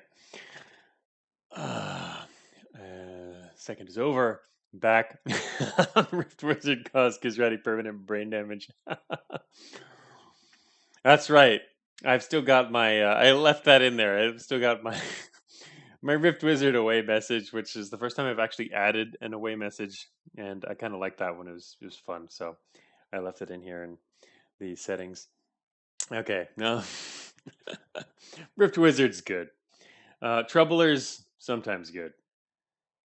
Okay, so we are back. We're headed into Bloplike. We don't even actually started. Here we go. We got this nice little font here. What? I guess these little dots up here mean we can pick that up or whatever. Okay, let's see. Arrows. Wait a minute. I have to click on this window here to move. Okay, yeah. Click on the window to move. Boom. Ember. Wait, what's that? What? I guess this would be a case of examining things uh, before interacting with them is safer. We stepped on an ember and lost 1 hit point. Oh, okay. And that's where we're located apparently because, yeah, the ground has changed to ember over there. All right. Oh, how do we get? All right. So if we press enter, we go into observation mode. And all it says is ember. So you know what? I would have stepped on that anyway because I have no idea what an ember does. It doesn't tell us. How do we get out of observation mode? We press enter again, I guess, or escape. No, enter puts us back on there. Escape. It is. Okay. But hey, that ad has a shorter tail. Yeah, that's the one from this particular font. A lot of people like this font, so I've gotten kind of used to seeing that ad. Oh, really? Vectis, you think the font really messed with your head when you played it? The font was changed apparently from the original font, or at least that's what the dev said down in the notes below. But yeah, the scorpion ad. And I kind of like it. It's a cool ad. I forget what the font's called. Wait, this isn't Consolos, right? It's something else. I don't remember what it was, but yeah, I've seen the font quite a few times. All right, so we're looking around. I guess those are more embers. All right, we found more embers, and there's an S now. Okay, it's cool. I like how the game will automatically highlight the nearest thing there. A small blop, 1/4. Does that mean it has 1 out of 4 hit points left? Or what? I don't know what 1-4 really means or what this bar here means, but anyway, on trigger, heal. Okay. Heal. All right, so healing is an option. That's cool. Makes me think of a happy little monkey. Yeah, it does. Okay, so I guess we're just gonna like go bump this guy. We bumped him, and he's dead, and he dropped something. It doesn't actually tell you what they dropped. You'd have to actually. I'm surprised that's not in there. All right, it dropped its heal. I'm surprised it doesn't tell you that. But anyway, all right. So now we can move south. Picked up heal. It automatically goes straight into our first. All right, the player picked heal. Add it to a chromosome or discard it. Okay, so we can actually select where to add it here. I wonder if order matters at all. We originally only had one list here, now there's two with it. Anyway, and discard is another option. Let's put it on our first one here, see what happens.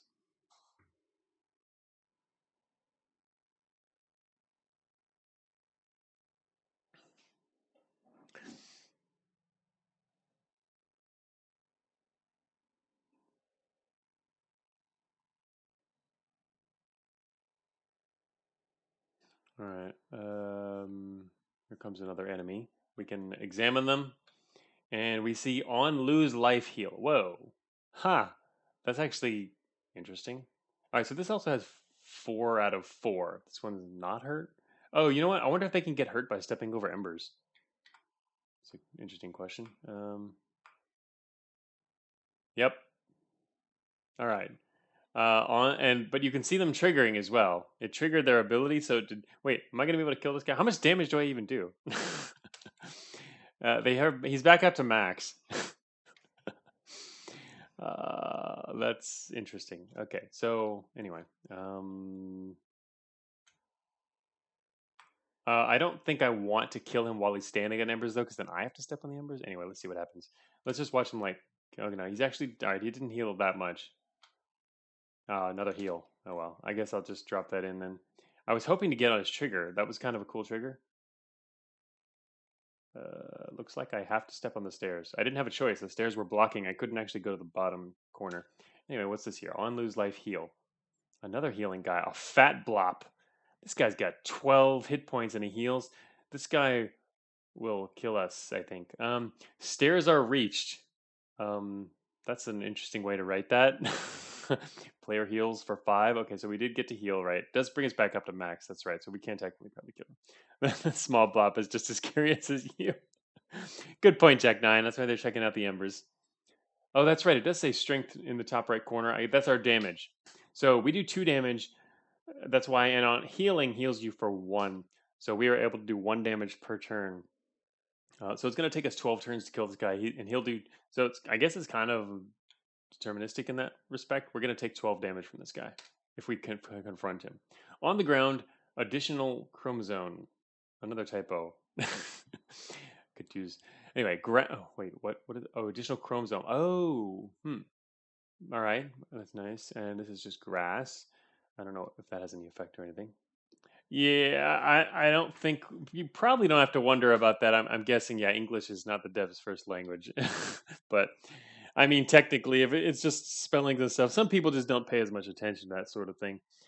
Um, but it seems like it might not be their first language. Anyway, all right. I think we're just gonna have to like duke it out with this guy.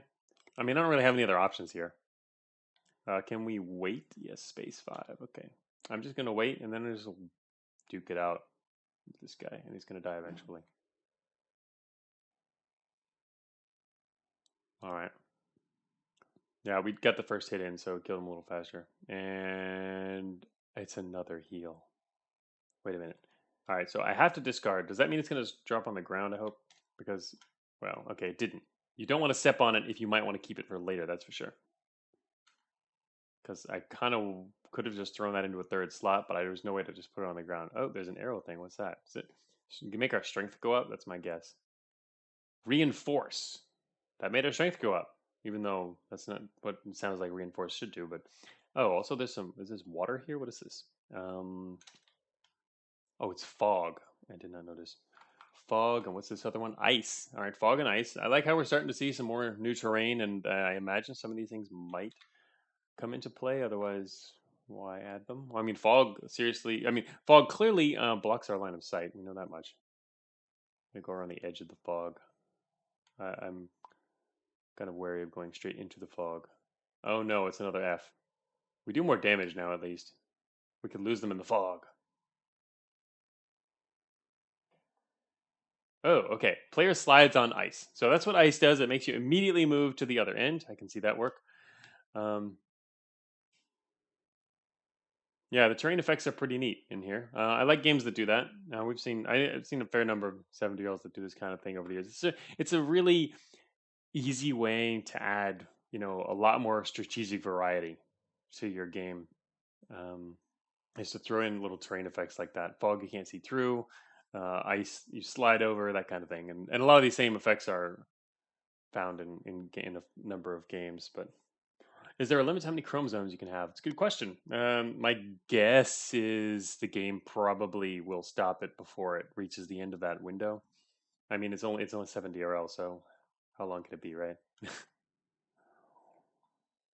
I guess we could avoid this guy if we don't want what he has. Actually, that's what we do is we check what we have. Okay, on attack, teleport. Whoa, every time this guy attacks, he's going to teleport? Yeah, you don't want to fight that guy.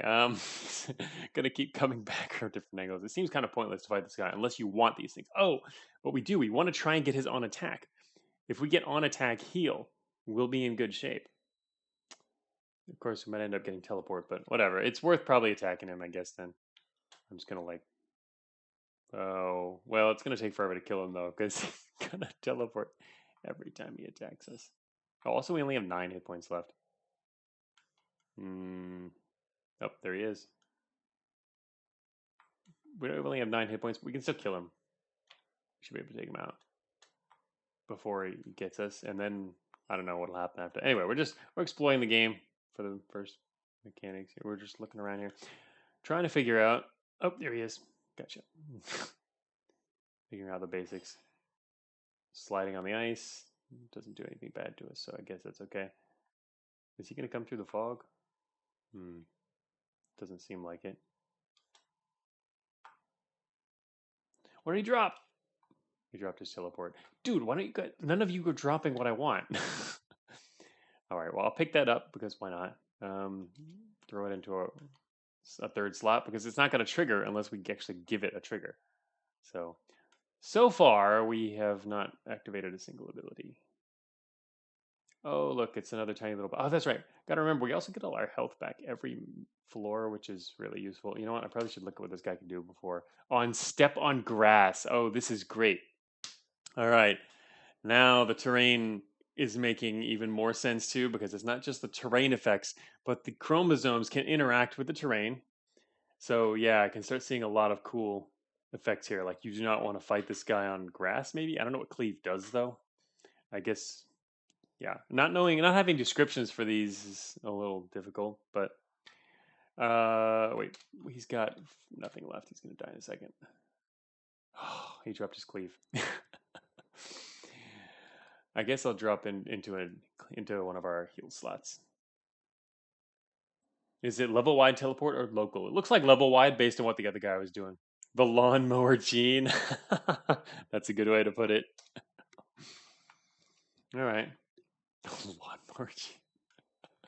So yeah, the embers too, I guess might have some kind of effect later. I mean, you can get effects. All right, here's a new guy. On step on grass, hurt self. All right. Well, I like the on step on grass. What if you get on step on grass heal and you just like walk over grass anytime you want to heal? Isn't that kind of cheap? This seems like a game that could be broken, perhaps. But I mean, is you can get broken builds. Not the game is like designed poorly. That's just the an option in game design. Do you allow broken builds or not? Oh, Vector says the game can be extremely broken. Yeah, it's starting to seem like it could be, but that doesn't detract from the fun, especially for a 70-year-old. Because with 70-year-olds, you're not necessarily going to be playing this, replaying it again and again for years to come, and it's just it can be just fun. I don't want to hurt self, but are we one of these days going to finally get a trigger? So we do want to kill this guy though. We hurt himself. I guess we want this guy to just step on the grass and kill himself. So walk this way, Mister Small Blop.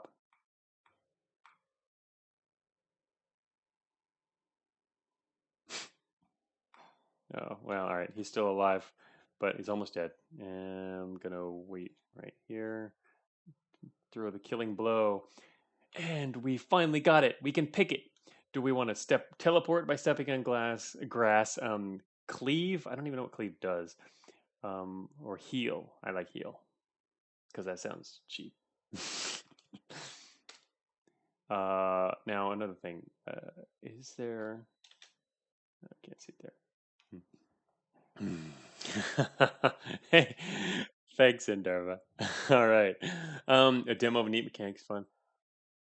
Oh, Vectis won autonomy. Oh, you're playing autonomy now. Marlon says I teleport to the emergency room when I step on glass. Yeah, Marlon says this feels more. I agree. It feels a little more like a tech demo than something intended to challenge. Probably. Um, oh, and now we're healing. Okay, but yeah, tech demos can be cool as long as you've got some grass available. We can now heal full. Time to find what other neat abilities we can get, and obviously, I mean, who knows what it'll end like, but all right, so the only wow. So far, there's only ever been like one or two enemies per map. I like how the maps are tiny though. Now it's just now realizing, the layout here with it's just this one tiny little map, and then our whole list of things here. And I like how there's so much space afforded for information and things other than the map. Cogmind does the same thing, and that was the intent. Is I started with the interface and how much space do I need to display all the information that I want? And then whatever's left goes to the map. Um, that's how the UI design kind of started, just because in the end, the interface and the amount of information you have available to you is one of the most important things for a game, right? And even more so, I think, a roguelike. Um, so it's really one of the best places to start. Randomly resize the UI each time you play. All right, so what if you step on grass, teleport, and land on grass? I imagine it's only once per action, so it wouldn't affect. But yeah, funny to think about. Okay, a new friend is approaching. He's got on attack, hurt self. So this guy's a little masochist here, about to help me kill him.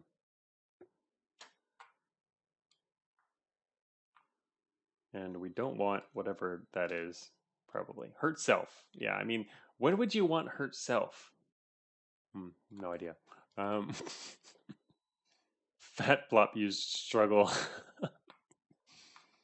All right, let us continue. Ooh, a plus. What is that?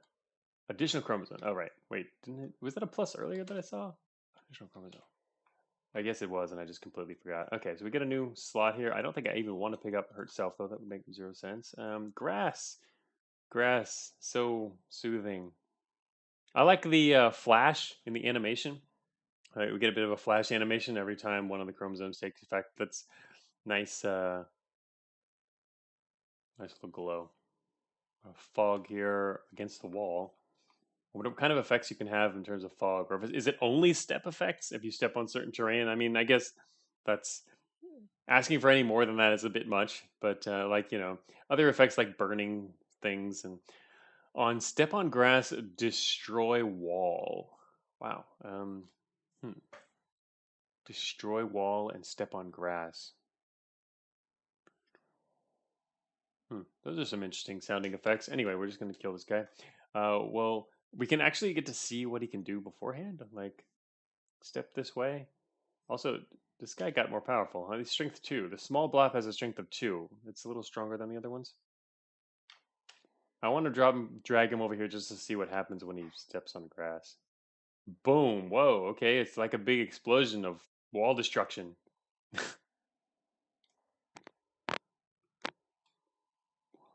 Try shock while standing in water. Is there water? I haven't seen water yet. um.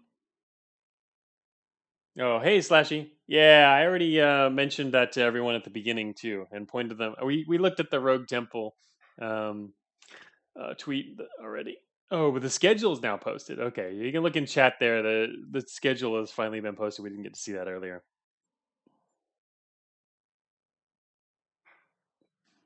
Um, whoops, 1 second here. Boom, boom. Switching my windows around. All right. All right. So where are we here? This guy. I'm watching him step on the grass and obliterate walls. But that's enough of that. Wow. Wait a minute. What if we step off the edge of the map? The walls on the edge of the map are gone. Suddenly tempted to step on the edge of the map. Actually, I can just step over here and stay on the grass. Not anyway. Okay. What do we get from him? We got destroy wall. So to take that, we would have to. Oh, we don't have to replace anything and just drop it into our free slot. Can I step off the map? No. Okay. All right, Dev, you covered that base. I tried to step off the edge of the map to see if I could crash the game. It's just what we do. More fog. Fog in the corner. Foggy corners. Oh, that's right. Yeah, I should pay attention to the colors, as Kristan says. The green ones are affect CNR triggers. I wasn't. I was. I should know that. It wasn't the help and the instructions. There's literally like one enemy per map, huh? So far easy. Yeah, I wasn't remembering it though. Internalizing that important piece of information. All right, who's this guy? This guy is on lose life shock. Oh, there is shock. Okay, here comes shock. Shock on the water sounds bad. Yeah, on lose life shock. Wait, what does shock do if it's on an enemy? Is he gonna shock? Whoa, what? What happened to this guy? Oh, on move up, teleport. This guy literally just teleported to us from somewhere else on the map. A warrior blob. He does a lot of damage, but doesn't have quite as much hit points. Does shock apply damage to the self? Yeah, I guess we're gonna find out soon. Roguelike, we're stepping off the edge of the map. Turns into a new roguelike. We're centered around memory corruption. All right, so imagine never being able to move north. Yeah, really. Well, you can move north, but just teleports you randomly. You have to, if you want to go north, you have to hope that it's going to put you somewhere where you want to go. All right, so this guy is going to die as soon as we hit him. He's dead. He dropped his on move north, on move up. Wow, that could be useful, huh? Wait, we can do the same thing. We can get on move north teleport. I think we probably want cleave, but I don't even know what cleave does. I guess it attacks everyone in front of you or something. I mean, there's like so few enemies. It seems like cleave's kind of. Oh, destroy wall. It could walk north and destroy walls. Anyway, on lose life shock. All right. Well, let's wait. I was looking at this again. On move up. All right. Let's just kill this guy real quick. Wait, how much strength does this guy have? Okay, he's got 1 strength, and he's almost dead. And he is dead. Okay, so he dropped his shock. I don't know what shock does. What does shock do? Thing is, we don't have an. We do have an on move up now, which is great. We finally got another trigger. We can attach that to. I want to attach to cleave, I guess. Destroy walls maybe interesting. I don't see a reason really for destroying walls yet, but we might want to get around something. Shocking is an important part of healthy diet, says Vectus. Right, so on move up, we're gonna want to attach this to something. On step up, teleport. That's just like complete and total chaos. Vectus, of course you would suggest that. That's like troubler mode, right? Cleave. I guess I'm kind of interested in what cleave does because I have no idea what it does. So I'm gonna put it on cleave actually, and shock. I think I'm gonna replace destroy wall with shock, and maybe we'll use that later. I'm not sure what it does yet. We have 14 hit points. What's this guy have? On weight. Oh wow. There's even an on weight trigger. Dang. On weight shock. All right. Shocking doesn't damage you apparently then. Because if it did, wouldn't this guy be dead by now? Unless he's been moving around. He must have. Does the enemy wait? I like how at least there's finally more enemies showing up. Yeah, definitely a lot more enemies showing up. Bloplike become troubler. Okay, so he dropped his shock. I already have one of those now. All right, we got a new friend. What do you have? Too bad I didn't drop the on weight. That could be funny. What if you do on weight teleport? Oh wow, that seems like it could be pretty cool. Well, no, then you have trouble fighting things. Anyway, It's always interesting games like this where you can mix all these different abilities together and do whatever. It gets you really thinking about all the possibilities. On step on ice, cleave. All right. Well, there's no ice around here. In fact, on step on ice, cleave. Wow, that sounds interesting. I mean, because when you step on ice, you also move forward a bunch of spaces. So what do you slide across the ice and cleave something? Oh, water. I haven't seen water yet. Okay, the reason I moved over here is because I want to do the cleave on this guy. Did that. All right. All right. So moving upward, cleaved. Oh, it didn't actually hit him though because he wasn't there to begin with. Cleave attacks everyone around you. Wait a minute.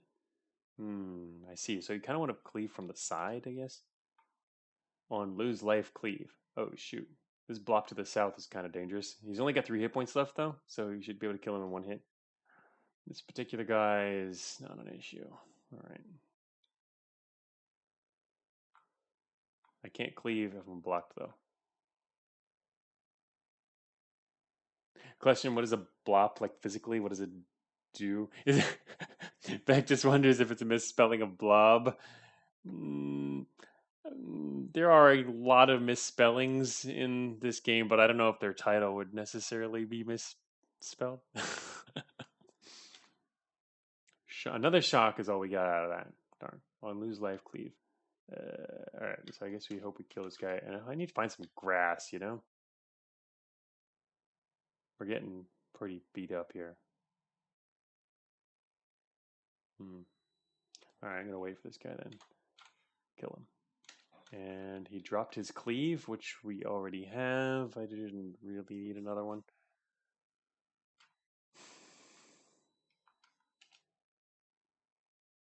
Found the exit. I need some grass. How come there's no grass? Uh-oh, more enemies. On attack, shock. Still don't know what shock actually does. What happened to the guy earlier? On trigger. All right, so on trigger hurt cell. On trigger was for as a trigger was when anything else is triggered, right? Something like that. Wow, attaching that to heal would be pretty cool then maybe. I mean, once you have a lot of different chromosomes, I guess. Um. Oh, so we can also just continue down to the next floor. I guess it's kind of interesting that you in this there is the so you can continue progressing and potentially be weaker because you didn't take stuff. Is on lose life hurt self a suicide button? All right, see you later, Jack Nine. Yeah, all right. Good luck on the blopping. Maybe blop is a derogatory term. um. Yeah, because these are the better games. Like, and this is gonna be probably the last one we're gonna be playing today. And I think I'll be end up streaming more than once per week for this, just because there's a lot of games to get through. But I don't want 70 rows to take up like 2 months on their own. Mainly because there will be Cogbind stuff to do as well, right? So we'll see. But anyway, going to continue with this because there's still more to explore here. So there's the question here is half exploring half the floor enough, or do we want to go to the next floor? Just because we're getting kind of low on health, I can just go to the next floor. Actually, oh, warrior blops. On move right, destroy wall. On kill, destroy wall. Kill. Wait a minute. Oh, I guess that doesn't help him at all. Oh well, unless he actually kills us. That would be kind of sad, huh? It's interesting for us. On kill could be a pretty useful one. On kill, I don't know, heal. Heal seems like it'd be really good effect. Maybe I shouldn't have replaced my other heal, actually. Um, but yeah, we're trying to get some variety here. Yeah. All right, this guy has 4 strength. It's gonna take us 3 hits to kill him. So, oh my gosh, it's another warrior. On kill, hurt self. There's a lot of warriors here. This is gonna be really dangerous. Oh, this guy's destroying the walls, which means I can't get away from the other guy. Destroy wall effect. This guy is on kill. These guys are both on kill, so I don't have to worry about that. What I do have to worry about is actually killing them. Wait, oh, this guy lost a couple life from the embers. I think we might die here simply. Yeah, we don't have enough health left, and unless we can get around this edge of this wall and go somewhere new. Oh wow, we can. Almost. We almost survived. Oh, wait. Small chance. Small chance to run away. Goodbye. We use the ice.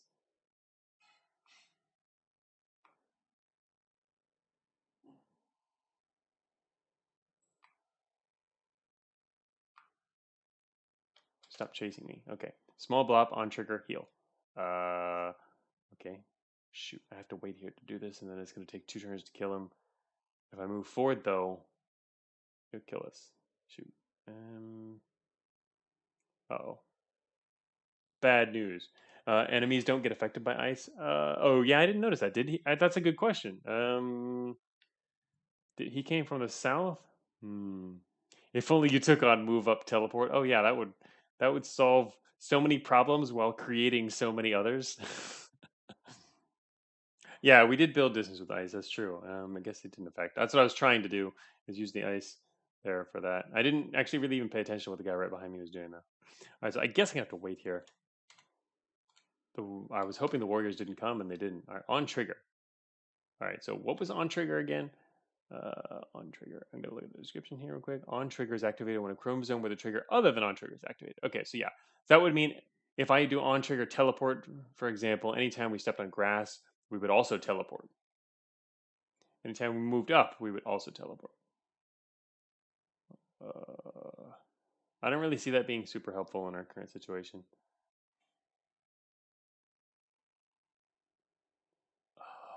Vector says replace on step on grass with on trigger. Oh yeah, and then we can move up and then heal. Check that out. You're right. On trigger, and so technically moving up will heal us. Oh, I like it. I like it. That's actually this is nice. All right, we need to check out what this F guy has. Not gonna die just yet. On step in fog hurts self. Okay, I like the idea of stepping in fog to teleport. That'd be kind of neat. That sounds just cool, right? Just disappear into the fog, and then just watch you teleport back outside the fog right next to the enemy or something. Okay, that didn't work quite like we intended. Shock. I still don't know. I'm guessing shock damages all enemies next to you, but I don't know. No, that's what cleave does, though. Maybe it only has to do with water. You always end up returning to this Troubler playstyle. Troublers are interesting. All right, so wait, this guy has 1 strength, 12. I need to make sure I have enough health to take care of this guy once he gets over here. And to do that, I can only move up. I get 1 health each time. I hope those guys to the southeast don't come up here. Does sliding on the ice trigger multiple move ups? No, it does not. I think it just counts as 1. I think maybe I should just go back and forth here, up and down. Probably the best move here. Shoot, I couldn't get him to come down. Oh, that was bad. All right, I'm gonna try to. All right, that worked. There we go. Oh, he slid on the ice. The guy earlier. Are you sure he didn't slide on the ice, or I don't know? This guy just slid on the ice and went right past me. What do we got here? On step on fog, another step on fog, dude. All right, we got 2 guys who can step on fog and do stuff, but none of that affects us. It's kind of interesting. I had the same experience in other games based on this sort of trigger and effect type of gameplay, where the enemies could often be pretty much just have useless abilities because the environmental reasons, or just the fact that the 2 abilities that they had pairing together didn't work. But that's kind of one of the problems with balance with a game like this. If you assign everything completely randomly, it can make it more interesting for player discovery and abilities and stuff, and also just interesting encounters. But then a lot of the encounters become just like, okay, it's just a regular enemy, nothing special to see here. So anyway. This guy's currently on ice, and there's an additional chromosome there. All right, so I just got to make sure we have enough life to take care of this guy. So if I step south, he's gonna step right next to us. Oh no, he didn't step south. If he stepped south, he would have gone past us. Oh, didn't manage to cleave that guy. It didn't actually do damage to him, but anyway, I'm getting more and more health by doing this stuff. If I go south again, I should, yeah, be able to continue coming back and forth, and these guys can't do anything to me yet. Yes. All right, we got a little of extra health there. That's very helpful. I think this now is probably a good opportunity to try to hurt this guy. Yeah, the guy to our left is going to probably pass us up. We're going to attack the guy to the east. Yep, the guy to our left is going to have trouble getting to us because of all the ice. Oh, here he comes. All right. And this guy dropped his destroy wall, which I don't really see a use for. So now it's just a question of, can I kill this guy before he can mess us up? And I guess probably yes. I don't think anyone else is going to show up. There we go. He dropped Step in Fog. So we can now pick. Oh, interesting. So we passed right through that, but it allowed us to pick it up. What if there were multiple things on the ice? I wonder what the game would do in that case, other than not crash, hopefully, right? If you like slide through multiple pickups, it's not impossible. Okay, so Step in Fog Teleport or Step in Fog Shock. I don't know what Shock does. Let's Step in Fog Teleport. Okay, I will do exactly what Vectus wants me to do. Right? I like that glowing effect there. Oh yeah, we can now heal by moving north. Vectus is happy. All right, we did get an extra chromosome too. Actually, I could have gotten the extra chromosome. Well, there's nothing else I really need here. Oh wait, also we can grab a destroy wall even though I don't need it, but you know, just in case, right? We've got free slot. We have a free slot for it, and we can replace stuff anyway. So Vectus wins again.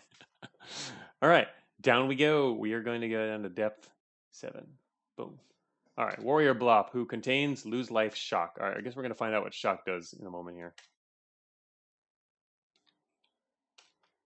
These guys are kind of dangerous. Do a lot of damage. Hopefully this shock is not that terrible. I guess it probably has to do with water, but oh, this guy just blew up a wall. That's exciting. Move down. He destroys walls and he moves down. Fat Blop. All right, I'm going to go this way. Okay, this guy just did 5 damage to us. Shock does an extra 2 damage then to things next to you or something? He did 5 damage. We were at max health, so yeah, he only does... Oh, he does plus 1 damage. He has 4 damage, naturally. Jogging is very good for your health, but only if you do it to the north. There's a funny concept. All right, he dropped his shock. I wonder if we would ever want Destroy Wall. I'm just curious if I should replace it with the shock, even though I still am not... I guess shock does extra damage. I'm not... Oh, wait. What was... I forgot what his ability was. His trigger. Shoot. Okay. Got some free healing there. Destroy Wall. I guess Destroy Wall, one advantage if you might really not want to step on a certain terrain, but do the map generation. I mean, it seems like moving up would work great for kiting. Sort of. The enemies could still go around another side of you, though. It worked really well with the ice when they kept sliding back and forth, but I think it would only sort of work in combat. It depends on it depends on the environment, but anyway. I was thinking about the Destroy Wall a second ago, whether I wanted to keep it or not. Or replace with another shock. On move down, Destroy Wall.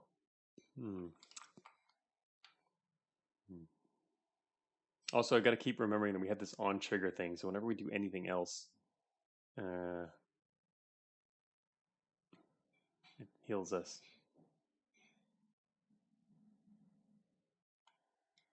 Okay, so we wait here.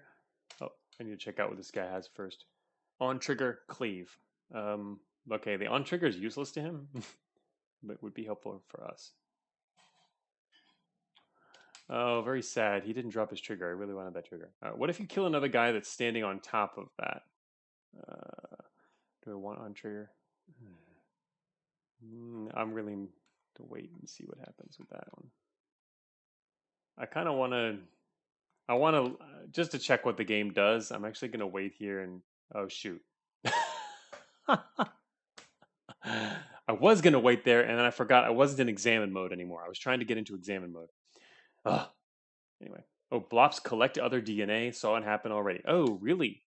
Okay, that's cool. Blops do actually switch other DNA. That makes it even more interesting because they can do dynamic stuff. You could sort of control the DNA that the other ones do. Get anyway. All right, that was my bad. This guy's gonna die next turn. He actually managed to drop a trigger on trigger. I'm gonna do on trigger shock and hope I don't kill myself. All right, so yeah, on shock does not. I don't actually know what shock does yet. Wow, we can trigger all three of these at once. Yeah, I haven't been using the cleave either yet. It's really hard to use. I think to use cleave, you have to. The only way to use cleave effectively is to move north when there's an enemy diagonal northwest or east to you, basically. All right, there's a shock over there. There is an on wait teleport. Ooh. On wait could be cool. Sort of, maybe. I guess I could use it for destroy wall. I don't know. I'm actually not sure what I would use it for right now.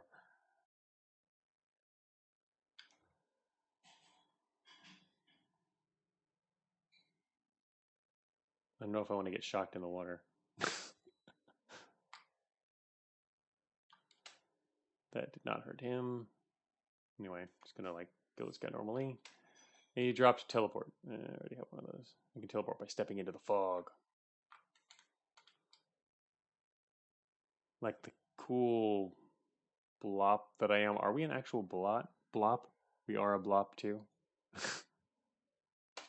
And all these blops are on kill shock and on trigger destroy wall. Fat blop. So far there's only 3 types of blops. I'm actually gonna wait. Whoops, I keep pressing the wrong button. I think I want to wait here so that I have space to move north.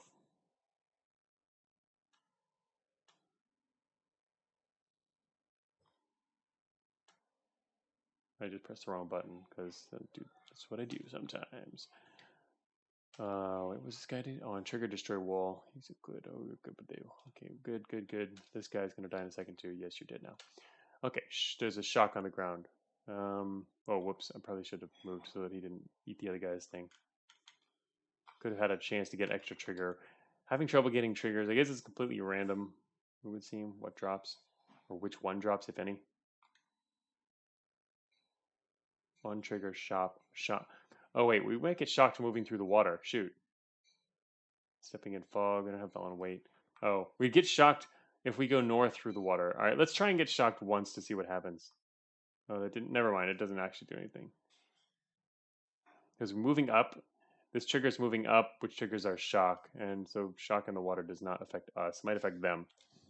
Which of these blops are you? A truck freak, the lighter fight.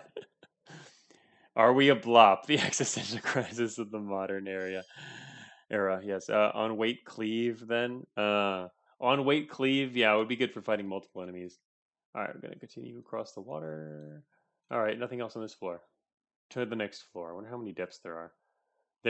We know there's at least 10 depths, I assume, because there's 2 digits. Whoa. Oh, wow, check it out. When we move north next to the water, it shocks the water next to us. Boom, boom. We can see it doing it. We can see it glowing there. I like that. That could be cool. For us, not them, probably. On step on water, hurt self. Ooh, I got some fun times for you over here, dude.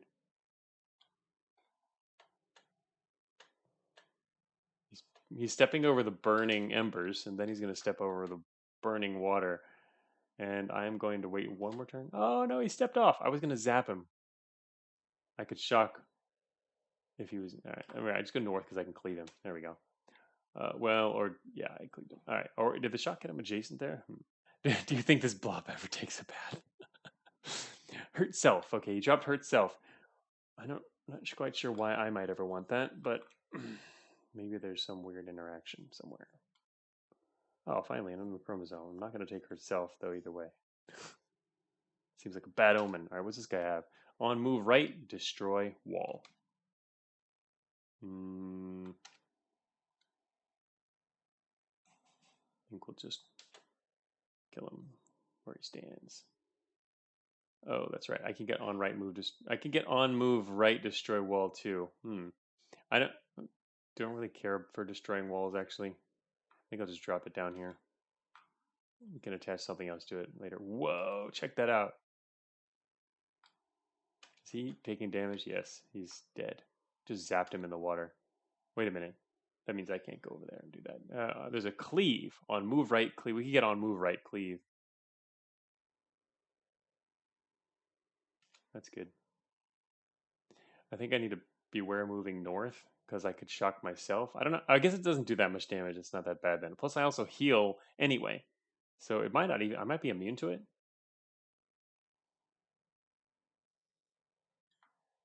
Let's zap this guy. Ooh, I can see them get all bloody.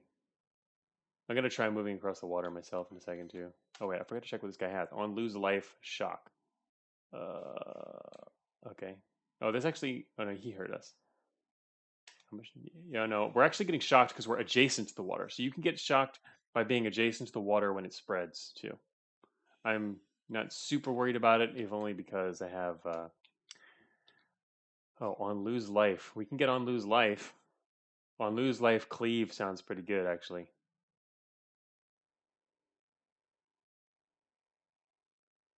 Also, it would trigger our heal when we get hit. It's better than last one. Let's grab that. On lose life, cleave.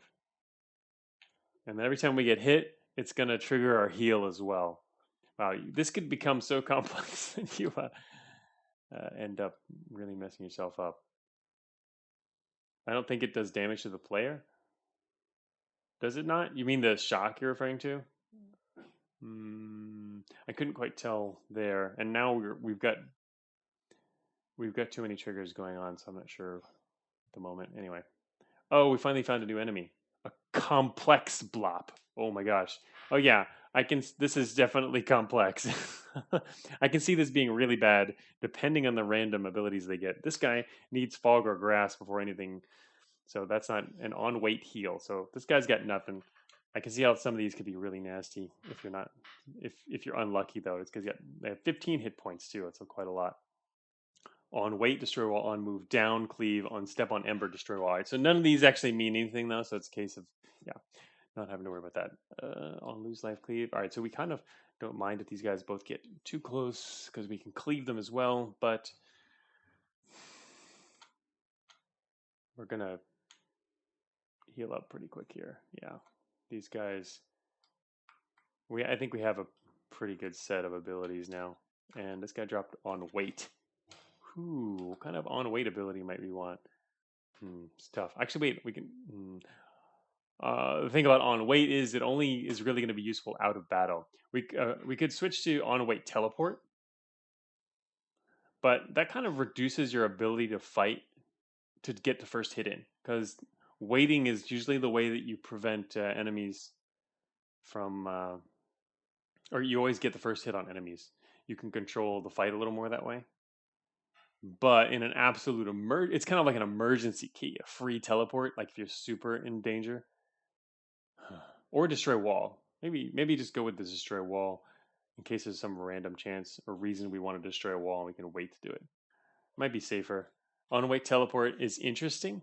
On weight cleave. I don't think on weight cleave isn't useful though, especially especially with our current cleave ability, because cleave only hits cardinally adjacent things, which means the enemy can already attack us, so we might as well be attacking the enemy rather than cleaving. I'm assuming cleave just like does a little bit of extra damage or something. It doesn't kill them, right? I hadn't actually noticed what it does. Didn't figure it out the details on that one.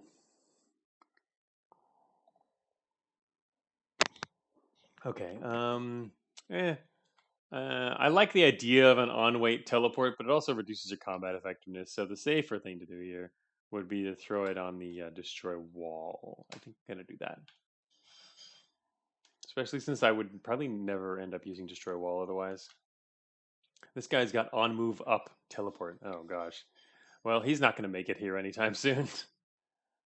He's gonna teleport next turn. Goodbye. All right, let's just do another complex blop with double heal. Whenever he goes down or left, he heals. On lose life, destroy wall. Okay. Left and down. All right. Oh, our friend teleported back again.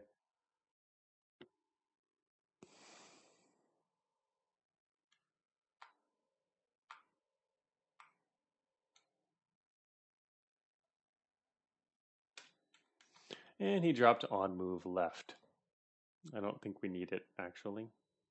We've already got quite a nice setup here. On move left teleport would be funny. Yeah, I pretty much like what we've got so far. We've got an almost invincible build now. I mean, based on the enemies we've seen so far. Whoops, I accidentally stepped on that. We have on attack. Huh.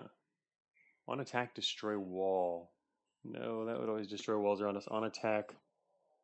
Um, on attack. We don't want to switch the move up because the move up is helping us trigger all of our on triggers. So what we want to do on attack, cleave, on lose life, cleave. Huh. Actually, on attack cleave is probably better than on lose life cleave, isn't it? Because it triggers everything else too.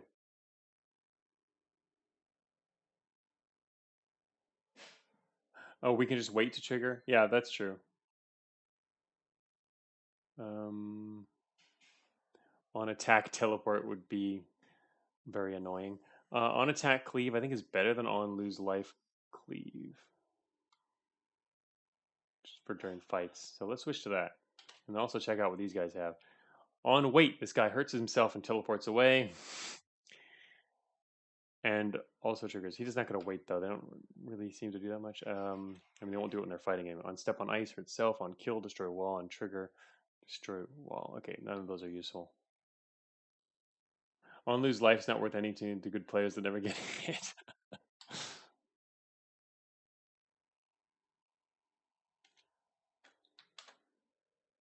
Okay, so that's an on wait for us, which destroys walls. I forgot about that. It's something we can do now, but it does open up the area.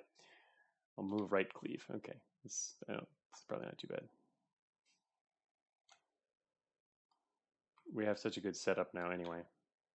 Oh, now I can see what happened. Oh no, that's right. They eat other stuff. Okay, so hurt self, and there's an on kill over there. I don't need any of those. He's going to get something else, but it's not going to matter.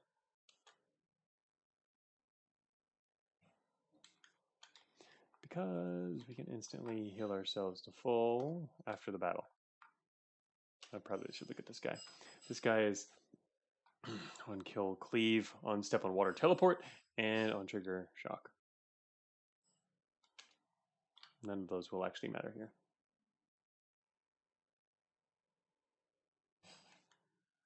Don't really want to on kill myself either. All right, we're pretty much full. I actually need to get some more chromosomes before we can add anything else. All right, we can't move that way. The stairs can block your way forward. Like right now, we can't actually finish exploring this map because the stairs are in the hallway. Something the map generator did not take into account.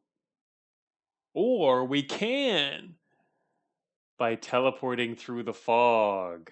Okay, we did manage to see the whole map. I stepped in the fog and it teleported us.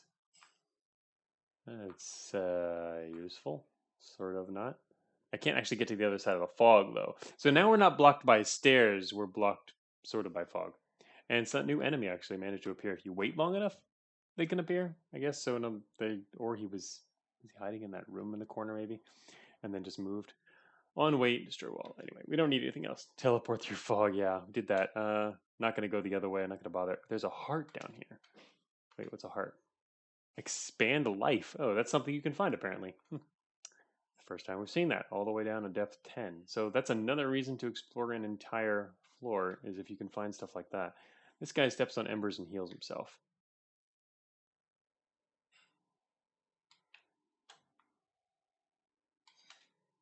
Heal. Oh, another heal.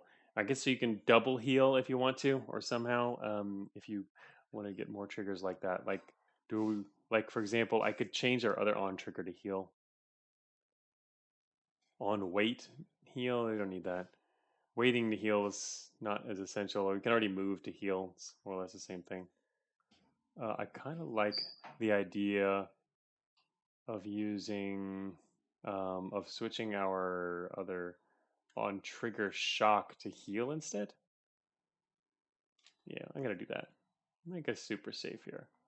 And we get +5 hit points with an expand life. Yeah, double trigger heal. We now have 2 heals. It'd be nice if we could reorder or have them automatically reorder our stuff over there. But anyway, oh, now we heal and cleave. We heal twice and cleave whenever we trigger anything. New enemy has teleporting or has nothing really. On kill, they never attack each other, so on kill is useless for them. This guy actually couldn't hurt us. All right, so we don't have any shocking stuff anymore. Should be a new symbol. Whoa, wait a minute. The Blopulet. The Blopulet. It's the amulet of yeah. So I guess we can grab that and get out of here. No, that's it. We got it. We won. What?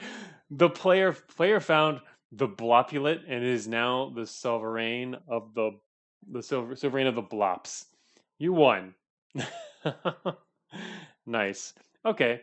So yeah, I would say this is. I mean, it's more on the side of a tech demo than a really challenging or even mildly kind of challenging roguelike. It's a bit too more on the easy side of the scale. Good tech demo though, and definitely the kind of thing you'd like to see expanded into a more, a bigger game. I wonder if the devs are planning on that, or the dev. Yeah, they're yeah, I don't know. So, yeah, that is Bloplike. Yeah, maybe they meant sovereign. I don't know. Oh wait, very strategy thought provoking. Yeah, it could be. Yes, sovereign is the term for the Blop monarchy.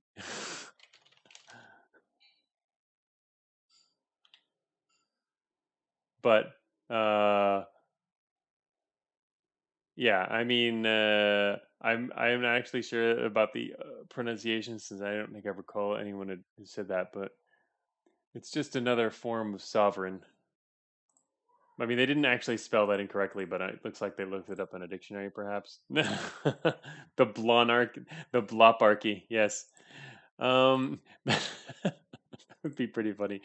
Okay, well, damn, I'm having a lot of fun, and uh, still got a lot of games to look at too. 1 second, let me see here.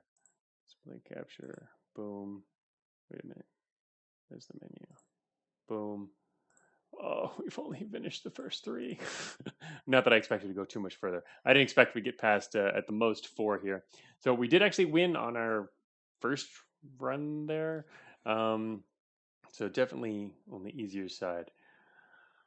Let me see. All right, let me yeah, it's lunchtime. But I might continue. I don't know, just to keep it going for one more game. I'm gonna go see real quick what lunch is looking like. I'll be right back, and we might end or might not. 1 sec.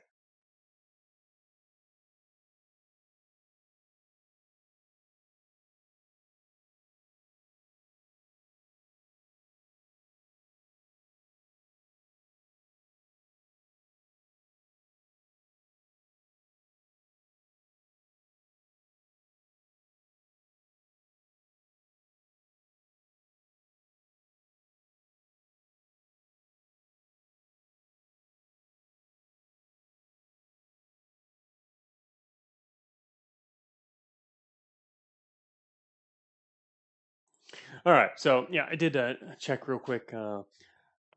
Lunch is on the table, and I'm kind of hungry since I got up at 4 a.m. and had a really early breakfast. So I should probably go eat lunch, even though I'd rather continue doing this for a while. But a lot of fun. And wait, what? I won't unsub. Funny. Um, don't unsub. I'd like to say we're going to do some more streaming in the near term, as in what I tend to do when we have this, when we're playing through the roguelikes is I'm going to stream more. I'll be streaming a little more frequently.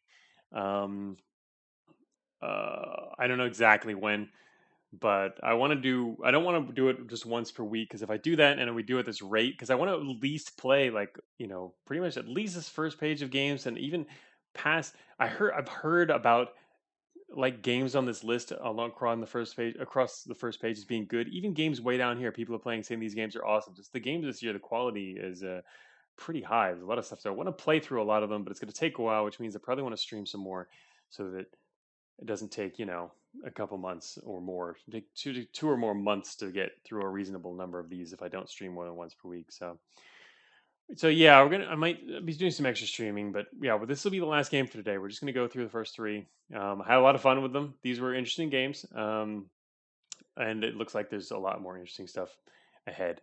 So of course, I'll be announcing as usual on Discord.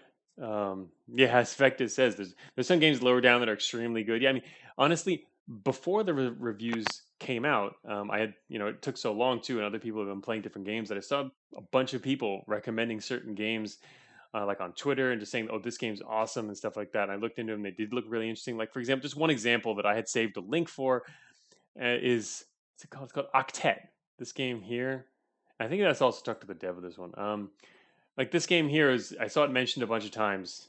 People were talking about it on like Twitter and a couple other places, and I saw it's the kind of game that when people are talking about like that during the review period, I'm expecting to see it somewhere on the first page, right? And the reviews came out, and since that happened to be one I had a link for, I was looking down the list saying, okay, where's Octet? And it's way down here. And I mean, it's above three still, which is honestly, any game that's above three is, I mean, and even games below it can be amazing and fun too. But I'm just saying that even all these games above three are going to be, very, very easily well worth playing, if not really good, depending on also what you like as well. But this is way down here, and it looked neat. So uh, just that I'm really eager to try a bunch of these things. I don't know how far down we're gonna get. I'm gonna have to stop eventually because I can't play through quite this many. There's a lot of good stuff this year, so we're gonna go for a while though. We're gonna be doing a bunch of streams and be playing more of these. I had a lot of fun with these. We'll be seeing. I saw, as people reviewing too, among the judges, saw some talk about a number of the games along through here as well. So yeah, Octet, it seems like to be something to check out. From just saw a lot of chatter about that. It was one of the links I had saved.